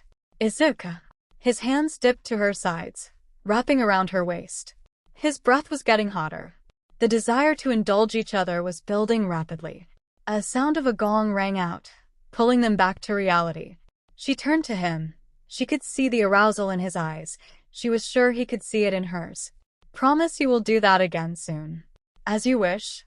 They both took moments to study their breathing before Momo led him to the dining room. Dinner. The table was large but not exceptionally so. Izuku surmised that they were probably a few different ones in the home. He and Momo sat across from her parents. Wine, her father asked. He noticed that Momo had a wine glass as well. Yes, please. He raised an eyebrow, and the butler poured Mr. Yorozu and Izuku a sample. Her father looked to Izuku. This guy was trying to mess with me. He is trying to show me that I don't belong in his world. Well, my dear sir, you usually could fluster me, but thankfully Warren wouldn't shut up about wine and how to describe it. Izuku thought. Why are you doing this, father? Momo silently asked. Izuku swirled the wine and followed the proper motions, smell, clarity, and taste. As I am quite the novice in the ways of wine, all I can say, sir, is that it is rather lovely red, great clarity, full body with a lovely finish. Mr. Yorozu followed suit. Nice description, Mr. Midoriya. He nodded to the butler, and all 4 glasses were poured. Momo gave a slight smile. The dance had begun. It was a full 10-course meal. Izuku sent a silent thank you to Warren for etiquette training. It all started simply, her father asking how they met, her mother asking her daughter about her new necklace. Her father questioned if his daughter's beauty was what first caught his attention. Izuku told him it was her eyes that caught his attention, how he knew he had to ask her to lunch, that if he had not, he would have regretted it for the rest of his life. Her parents were a well-oiled machine. They would ask him questions, probing, looking for holes and openings. They would weave questions with him and their daughter, looking to trip him up. They tested him with the foods they ate, a mixture of cuisines worldwide. They asked him questions to test his intelligence. He would have been dead meat without all the knowledge that Jean had shoved into his head. He found answers to things he needed to learn were there, quotes and sayings from the time all but forgotten. Momo was dancing with him, heading off topics, steering questions. It was an elaborate waltz, a hero duo battles against a more experienced duo. Izuku and Momo took some hits, but nothing devastating as they awaited the desert. The banter changed. I am sure Momo has told you that we would like her to meet with some suitors. We arranged this when she told us of you. Her father said, staring directly at Izuku. That is completely Momo's decision. I will not sit here and tell you that it would not cause me pain, especially if I felt she was doing it because I had failed her somehow. But if it appeases you, I would support her in any way she asked. And if she told you, she found a better match. He added. Father. Momo exclaimed. He gave her a look, silencing her. If that was the case and she told me so, though it would break me in some ways, I would allow her to follow her heart. If she told me that she had met someone who moved her more strongly than she had expressed, I would want to meet this force of nature. I am sure I would understand instantly once I met this phenomenon. What if we locked her away and told you never to come again? Her mother asked. You have a very lovely home. I would hate to have to tear it apart to bring her into my arms once again, Izuku said. Momo felt her heartbeat quicken, the way he answered, with no hesitation. A strong, firm voice. She knew at that moment she was in love. She wanted to give everything to him. Do you think you could do such a thing? Her mother questioned. Of course not, but it doesn't mean I would break myself upon the walls till I drew breath no more, Izuku responded, making sure to keep his tone strong but showing a hint of humility to avoid offending them. What if I was to offer 100 million yen to leave now? Her father asked.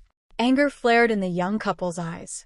Mr. Yorozu, You could offer me your entire family fortune 10 times over, and it would not be enough, Izuku responded, keeping his anger in check. Momo glared at her father. The question had offended her. Are you sure that would be quite a bit of money? Her father said. Sir, with all due respect, money does not concern me in that fashion. I understand the necessity of money, but it does not consume me. I have lived without it for most of my life. As long as Momo was by my side, my life would be rich in love, laughter, and joy. Money cannot buy true happiness. It can provide you the trappings to delude yourself for a while, but eventually, it will find you in the darkness when you fall asleep. You could take all your money from me, disinherit me.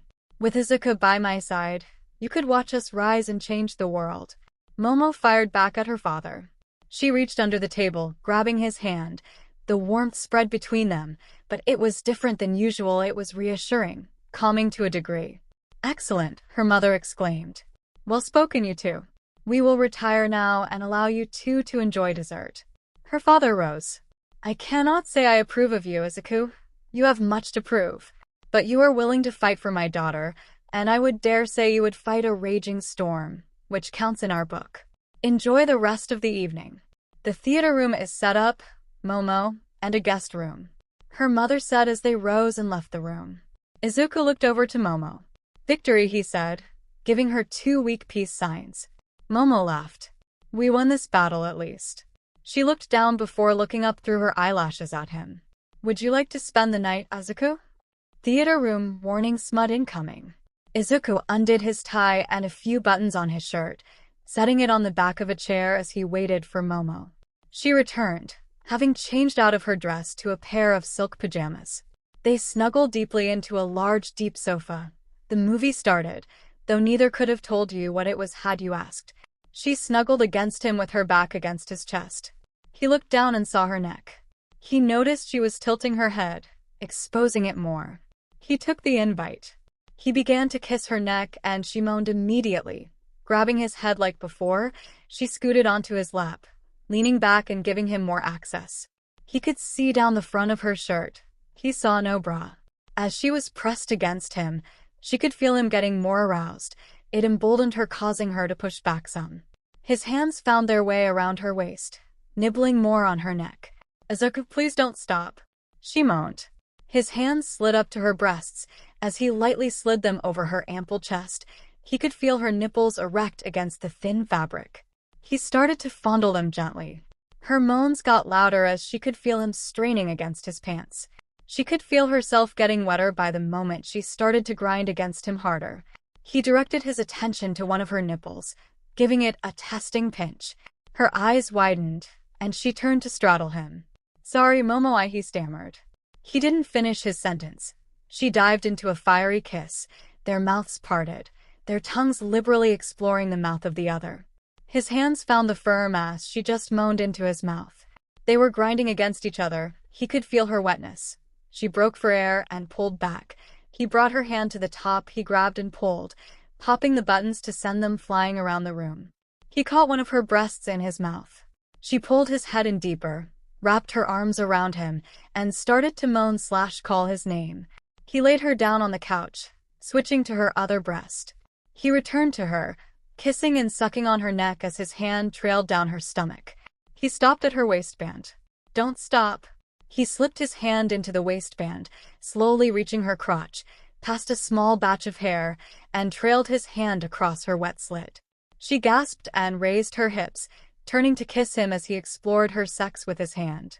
As he gently touched her clitoris, she moved her hands over his belt, unfastening it with a quickness that surprised them both. She undid his pants and freed his aching cock. She timidly and gently began to stroke it, taking his moans as signs that she was doing it right. He slid a finger inside of her, and she exploded. She bit into his shoulder as she orgasmed. She freed herself and began to tug down his pants. She got an eyeful of his member. He looked down at her as she leaned down and kissed it. He moaned. You don't have to, Momo, if you don't want to. It's a good thing I do then. She responded, looking up at him through her eyelashes. She was off the side as she lightly kissed his cock, giving it a long lick along the length. He shuddered and moaned. She did that a few more times before wrapping her lips around his throbbing head. He tugged at her pants. She stopped as she stood, and he hooked his finger into her waistband and pulled down her pants and panties. He just stopped and gazed at this nude goddess in front of him. He slipped out his shirt as quickly as he could. As he threw it off, she knelt and took his cock back into her mouth. He grabbed her hips and pulled her sex to his face. Izuku, what? Her words stopped, and his tongue immediately found her clit. She moaned and ground against his face momentarily before she fell forward and took his cock in her mouth. She did her best, taking him as deep as she could. He listened to her body as best he could as his tongue dived in and out of her pussy. He listened for moans or when she tensed, finding what she liked. "Momo, I'm about to come," he managed to moan out before returning to lap up her nectar. She took him as deep as she could as she felt him explode. She swallowed as much as she could. The sensation was new to her, and it took a moment for her to find the rhythm. He paused for a moment as he came. She could feel herself getting close as his orgasm subsided. She sat up, and his tongue dived deep into her. She was moaning and grinding against her face as she came. She turned around and kissed him deeply. She could taste herself on his lips and vice versa. "Asuka, I want you so bad. Would you hate me if we stopped? But I want our first time to be special." Izuku caught his breath. He was hard again. He wanted to ravage this goddess. But he also understood that as much as he wanted to bury himself in her, he wanted it to be in place so they could just let go. "I want you so bad as well. But I understand I want that too. We can stop." He pulled her down to lay next to him, their naked bodies pressed against each other. They lay like that for a few hours, kissing and touching each other, tracing their hands over each other's bodies. Before she stood up, giving Izuku another great view of her body backlit by the movie screen. "I should go to my room now. And you should put on some pants." She slipped on her pajama bottoms, and her top holding it closed. She pressed her panties into his hand. "For you." She leaned down and kissed him passionately. "I love you, Asuka. I love you too, Momo." She kissed him again, then danced away and softly ran out of the room. He lay there in the darkness for a few moments before he put on his pants, slipping her underwear into his pocket. He did not need to sleep. He reached out telepathically and brushed her mind. He could hear her mental debate about whether to run back downstairs and jump him or go to her room. He felt her steel herself and go to her room. He pulled his mind back before getting up and going to the guest bedroom that was prepared for him. On the first floor, he noticed it was far from Momo's. He slipped into the bed, leaving his pants hanging over the chair, sleeping in his underwear. Soft lips awoke him, very familiar lips. He opened his eyes and was greeted by Momo standing over him in her school uniform. "I just wanted to say goodbye. I am sure you have work, and I have school. Have a good day." He kissed her again. "I love you." She smiled. "I love you also, Izuku." "Momo." She walked out of the house with a smile and the taste of Izuku on her lips. She went to school in a blissful daze. Classes breezed by. She wanted to see him, but she knew he had to work. She understood his situation. She was not able to tell him that she would take care of him. She also knows he wouldn't accept that, just like she wouldn't. She knew her squabble with her parents was not over. She felt her mother was on her side, but her father was a different story. She could see her father's objections. Izuku had no relationship with his parents, and aside from hero work, they had no clue if he was capable of more. Of course, her teenage mind would rebut that they didn't know him like she did. She didn't know everything, but she knew that would come with time. She knew he was intelligent and passionate and wanted to help the world and change it. Not that she wasn't aware that this could all be teenage ignorance. Everyone felt that way at some point. They would change the world and institute their version of what was right. But no one had the same vision. Even if people had the same goal, how they got to that goal could differ wildly. Of course, part of all this was hormones. She knew that. She was not stupid. She was aware of what had spurned their actions last night. Was it the best decision? No. But that is what being a teenager was about. He was hot, handsome, good-looking, a hunk, and whatever other adjectives she could imagine. Even Melissa and May had said as much, and she saw the other girls look at him as much as other men looked at her. She had tried to ignore it, but she was well-developed. She understood once she had entered school and the confession started. He never really talked about school except that it didn't go well. He had mentioned that before his accident, he was smaller and frail. They could sit down and talk. The hard part will be keeping their hands off each other. Izuku and Momo. He was surprised when Momo insisted on their next date at his house. There was an initial excitement before she told him she wanted to talk to him. Now anyone who had has been in a relationship or seen one in real life or on television knew this was never a good thing. He had prepared everything when the knock came. He took a deep breath. Jean reassured him and he opened the door. She was breathtaking as usual. She wore a pair of form-fitting black jeans and a white blouse. Some of his fears were assuaged as she kissed him deeply as the door closed. He had tea and a snack board waiting for them as they sat on the couch. "Is everything okay?" he asked. "Yes," as if she took his hands. "I wanted to talk to you. I want you to know I am not unhappy or upset." She saw he was about to speak but placed a delicate finger on his lips. "Nor do I regret anything we have done together. I am still in love with you as I was the morning we parted." "Okay," he said, some relief coming through in his voice. "I feel that I want to know more. I am familiar with your present situation but don't know about your past. I want to know more about you as we build this relationship. You mentioned some, but I want you to tell me." He nodded his head. "Don't think this is a one-way street. Let me begin, then you can go." Momo took a deep breath and began to explain how she was an only child, why her parents couldn't have more children, and their expectations for her. She told him about her school experiences and how she discovered that many people were trying to use her, whether for her body, wealth, or connections. How lonely and trapped she felt, how she met Melissa, and how she had become her first and most faithful friend.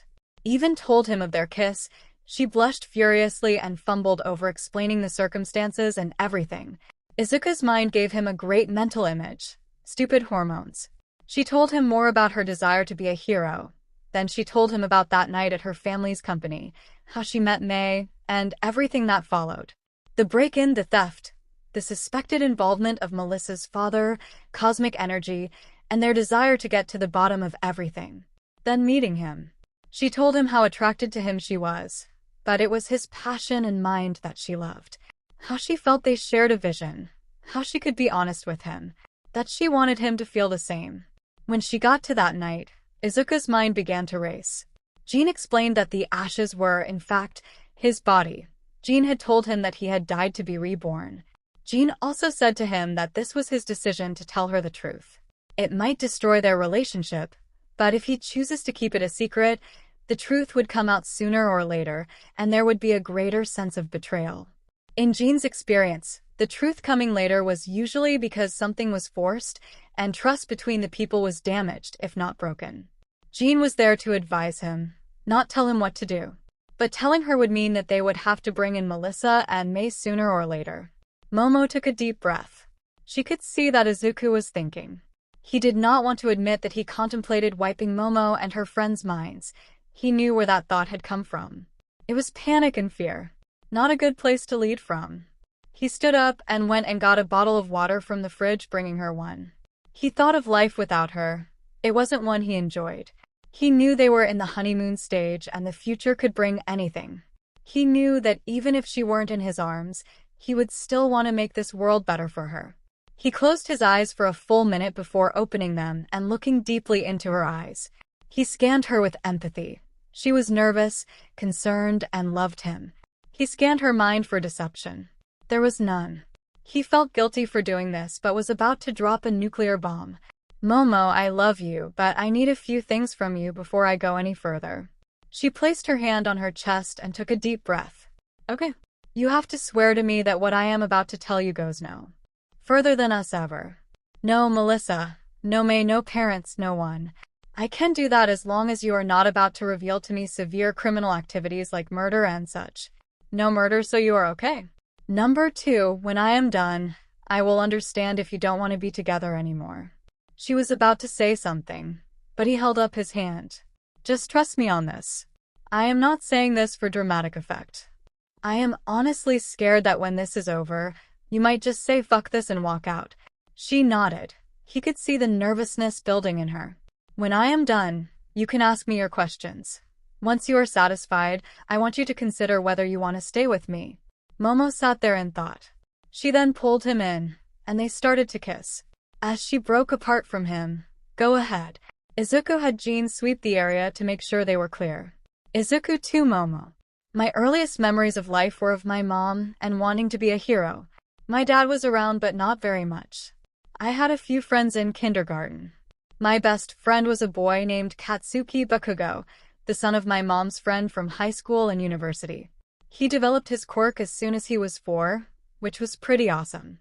He sweats nitroglycerin, and he can ignite it. A piece of paper and pencil floated to them. Bakugo and I used to say we would be heroes together. That's what I said. He always said I could be his sidekick. But then I didn't get my quirk. Everyone else in the class started to develop their quirks, but not me. My mom took me to the doctor to find out what was happening. After an x-ray of my toe, he told me I was quirkless. Bakugo heard his mom talking to my mom. Now I wanted to be a hero like all kids. I wanted to be just like All Might. That night I asked my mom, and she said no. Now Bakugo is damn smart. He could read before any of us. Izuku wrote out his name in kanji, showing it to her. The first part of my name can be read as Deku. Bakugo pointed this out, and of course from then on I was Deku. Quirkless and dreaming an impossible dream. Momo's heart was breaking. He floated a tissue to her. She dabbed at her eyes before nodding for him to continue. He had told her some of this in the cafe, but not in so much detail. My mom wanted me to give up my dream and accept being quirkless to find an obtainable dream. My dad left for good when I was 6. I had sent him a birthday card, he just returned it unopened. I never stopped, however.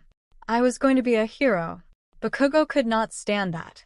That's when the abuse started on top of the constant bullying. He paused, taking a drink of water. I lived mostly quirkless, bullied, and pretty much ignored. My mom initially cared until she didn't. We were strangers in the same house. I would come home burnt and beaten up, fix myself up and live in my fantasy that I could still be a hero. I would analyze heroes and quirks. It was my escape. My mom left to join my dad. I knew she was not coming back. I was breaking down, was just holding on barely. Then I had a horrible day. He took a drink of water and walked around the room, gathering his strength. Jean placed her hand on his shoulder.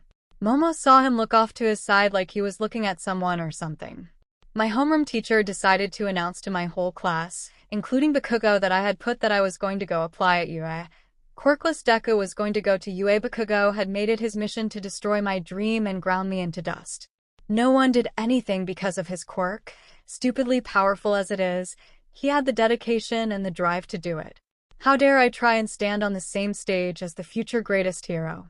He took my notebook, blew it up, and told me to jump off a roof and wish for a quirk in my next life. Momo wanted to embrace him, but Izuku stood on the coffee table's other side, keeping a barrier between them. I was fractured at that point. I was walking home when that sludge villain attacked me. I almost died only to be saved by All Might himself. I desperately wanted to ask him if I could be a hero. I just needed someone to tell me.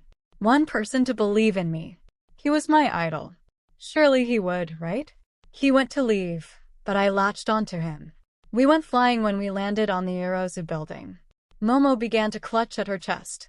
I asked my question, he told me no. I was no longer fractured at that point. I don't know how long I was up there, but then I decided everyone was right. I jumped. Momo was crying. It was him. How was that possible? Suddenly it clicked. His accident was him trying to kill himself. The world had beaten down Izuku to the point that he threw himself off the roof of her family's company. But he was standing there. But someone saved you. That was where the ash. Her mind started racing. The cosmic energy. He replied. She looked at him, her eyes wide. She took a big drink of her water. She was shaking. The next part will make me sound insane, but I swear I am not. Momo was unsure. She could not respond. She just stared at him. She wanted to leap over the table and hold him. She wanted to run, scream, or just faint. She raised her hand to stop him, asked for the bathroom, and walked down the hall. She splashed water on her face and just sat there. She cried, she shook. It took her 20 minutes to compose herself. When she returned, she noticed he was standing in the kitchen. Momo, if you want to run, I won't stop you, Izuku said. She did not even look at the door. No, Izuku. I want to know. I need to know. So many people had just abandoned him, thrown him aside. She would be a hero. Heroes don't toss people aside. Thank you for that, he said, walking back towards her. As I fell, I heard a voice. This voice found me interesting. I cannot properly explain this. Would you allow me to show you? Show me. Yes, I am a telepath. But I thought, if you let me show you, it will make sense. Have you ever read my mind? No. Okay, show me. You should probably sit down. She took a seat and then felt a warm touch in her mind. The room disappeared, and she was looking down on the earth. She saw the phoenix. The world burns, reborn, then burn again. The phoenix was coming for the world again. Izuku said he could change it. He saw the girl in his mind. The girl from the park with the band-aids. He didn't want the world to burn for her. That small interaction had kept him going. A small exchange had such an impact. Her mind flooded with her memories of that day in the park. She could not see Izuku walk and sit beside her, tears streaming down his face. She saw him declare that he would fight the phoenix for her. She saw his body burn. Then she saw Jean. She opened her eyes. Her cheeks were wet. Izuku was next to her, tears pouring from his eyes. They raised their hands to each other and touched each other's cheeks. It was you, they said. Then they just wrapped each other in a tight embrace. Words were lost, and they just cried. Jean smiled. He had his anchor now. He showed her the white room, the cocoon, and how he was rebuilt. That the ashes were, in fact, his body as the phoenix consumed him. How a vestige of Jean was around the counseling, lack, or need for sleep. He showed her what happened with All Might on the day of the exams.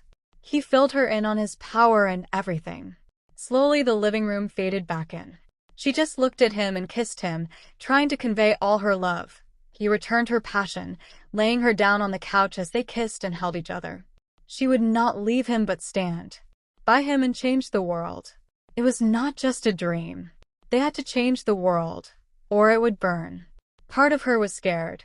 She knew that if it did burn, he would be the one to burn it. She understood him now. I love you. That was all she said. I love you. Thank you for accepting me. All of me. Always. Oh, how cute.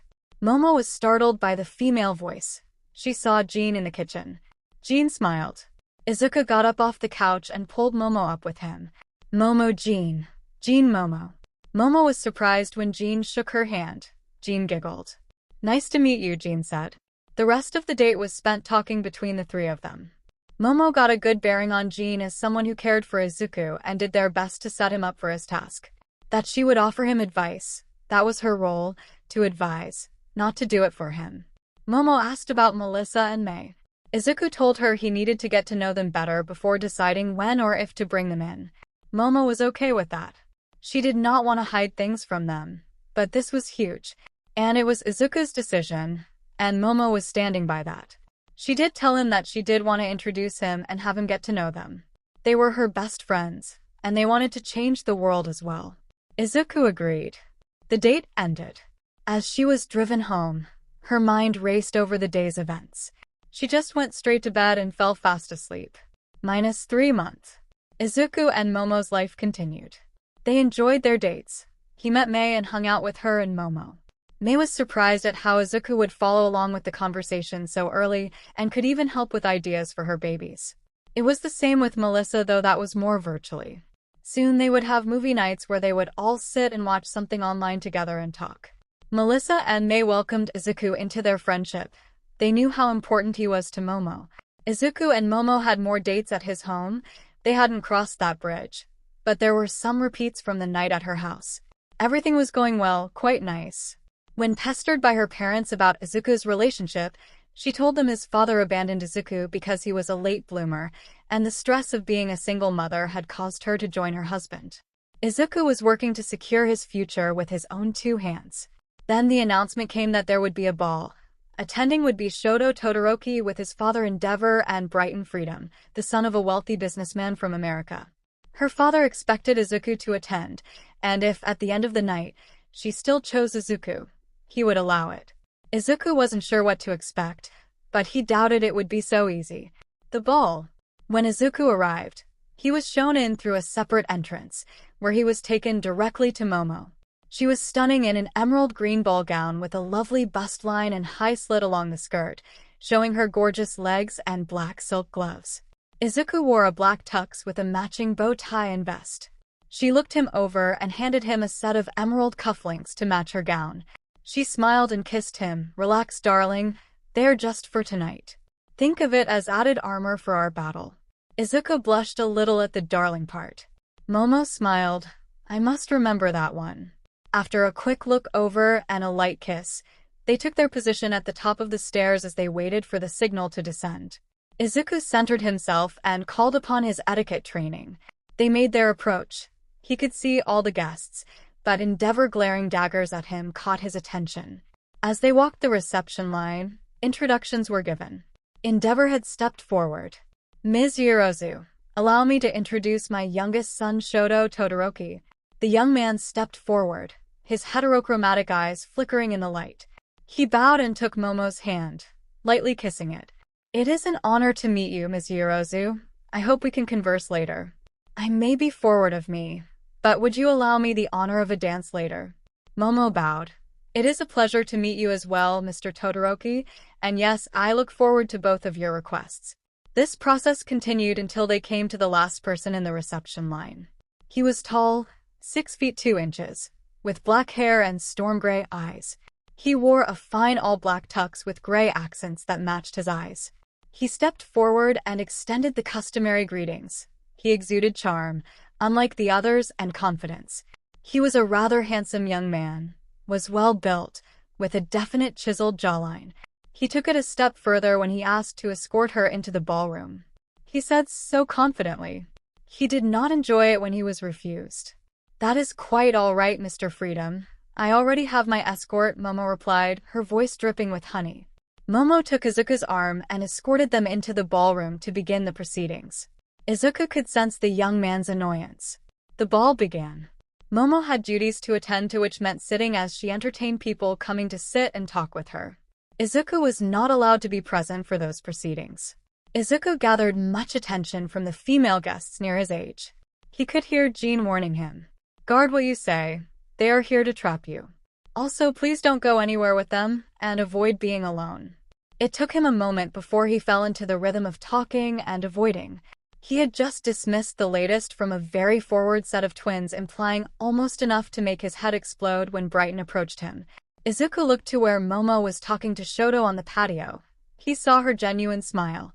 A slight pang of jealousy rang through him. He reminded himself that he did not own her smile, that he had absolute trust in her and should behave as so. "Mr. Freedom," he said, acknowledging the young man. "Mr. Midoriya," he responded. "Are you enjoying yourself?" "It is adequate. The company is nice enough, though it could be better. Care to join me outside?" Izuku nodded, and they headed outside to a private balcony. As they did, he noticed one of the family butlers move to stand guard, preventing anyone from joining them outside. "Careful, he may try and bait you into a fight." They stepped onto the balcony. Izuku leaned against the railing as Brighton stood between him and the door. So Izuku Midoriya, nearly 18, was diagnosed as quirkless until an accident about a year ago, where you experienced a breakthrough with your quirk while rehabbing. And shall we say a growth spurt?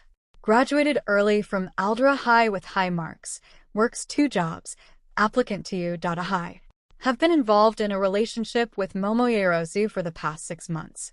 The parents are Hayashi and Inko Midoriya, who reside in Miami, Florida. Father is a salaryman. The mother is a former nurse. Neat, Izuku said, raising an eyebrow. Money gets all kinds of information. Is there a point to this? Or is this where you tell me that I am not good enough for Momo and should step aside for someone better, like yourself? Well, see, you are as smart as your tests say. Izuku, you get it, he said, waving a finger at him. Look, after I have her bear me a few children, then you can come to sniff around. You're used to table scraps, right? This motherfucker. He is trying to bait me. Well, shit dude, thanks, Izuku added sarcastically. Okay, now I get mad and kick your ass, causing a spectacle. I get removed from the party, and you make your move. Try to kick my ass. Brighton corrected. No, it would be an Ass-whopping. Listen, Brighton, this will not go how you think it will. I will not take a swing.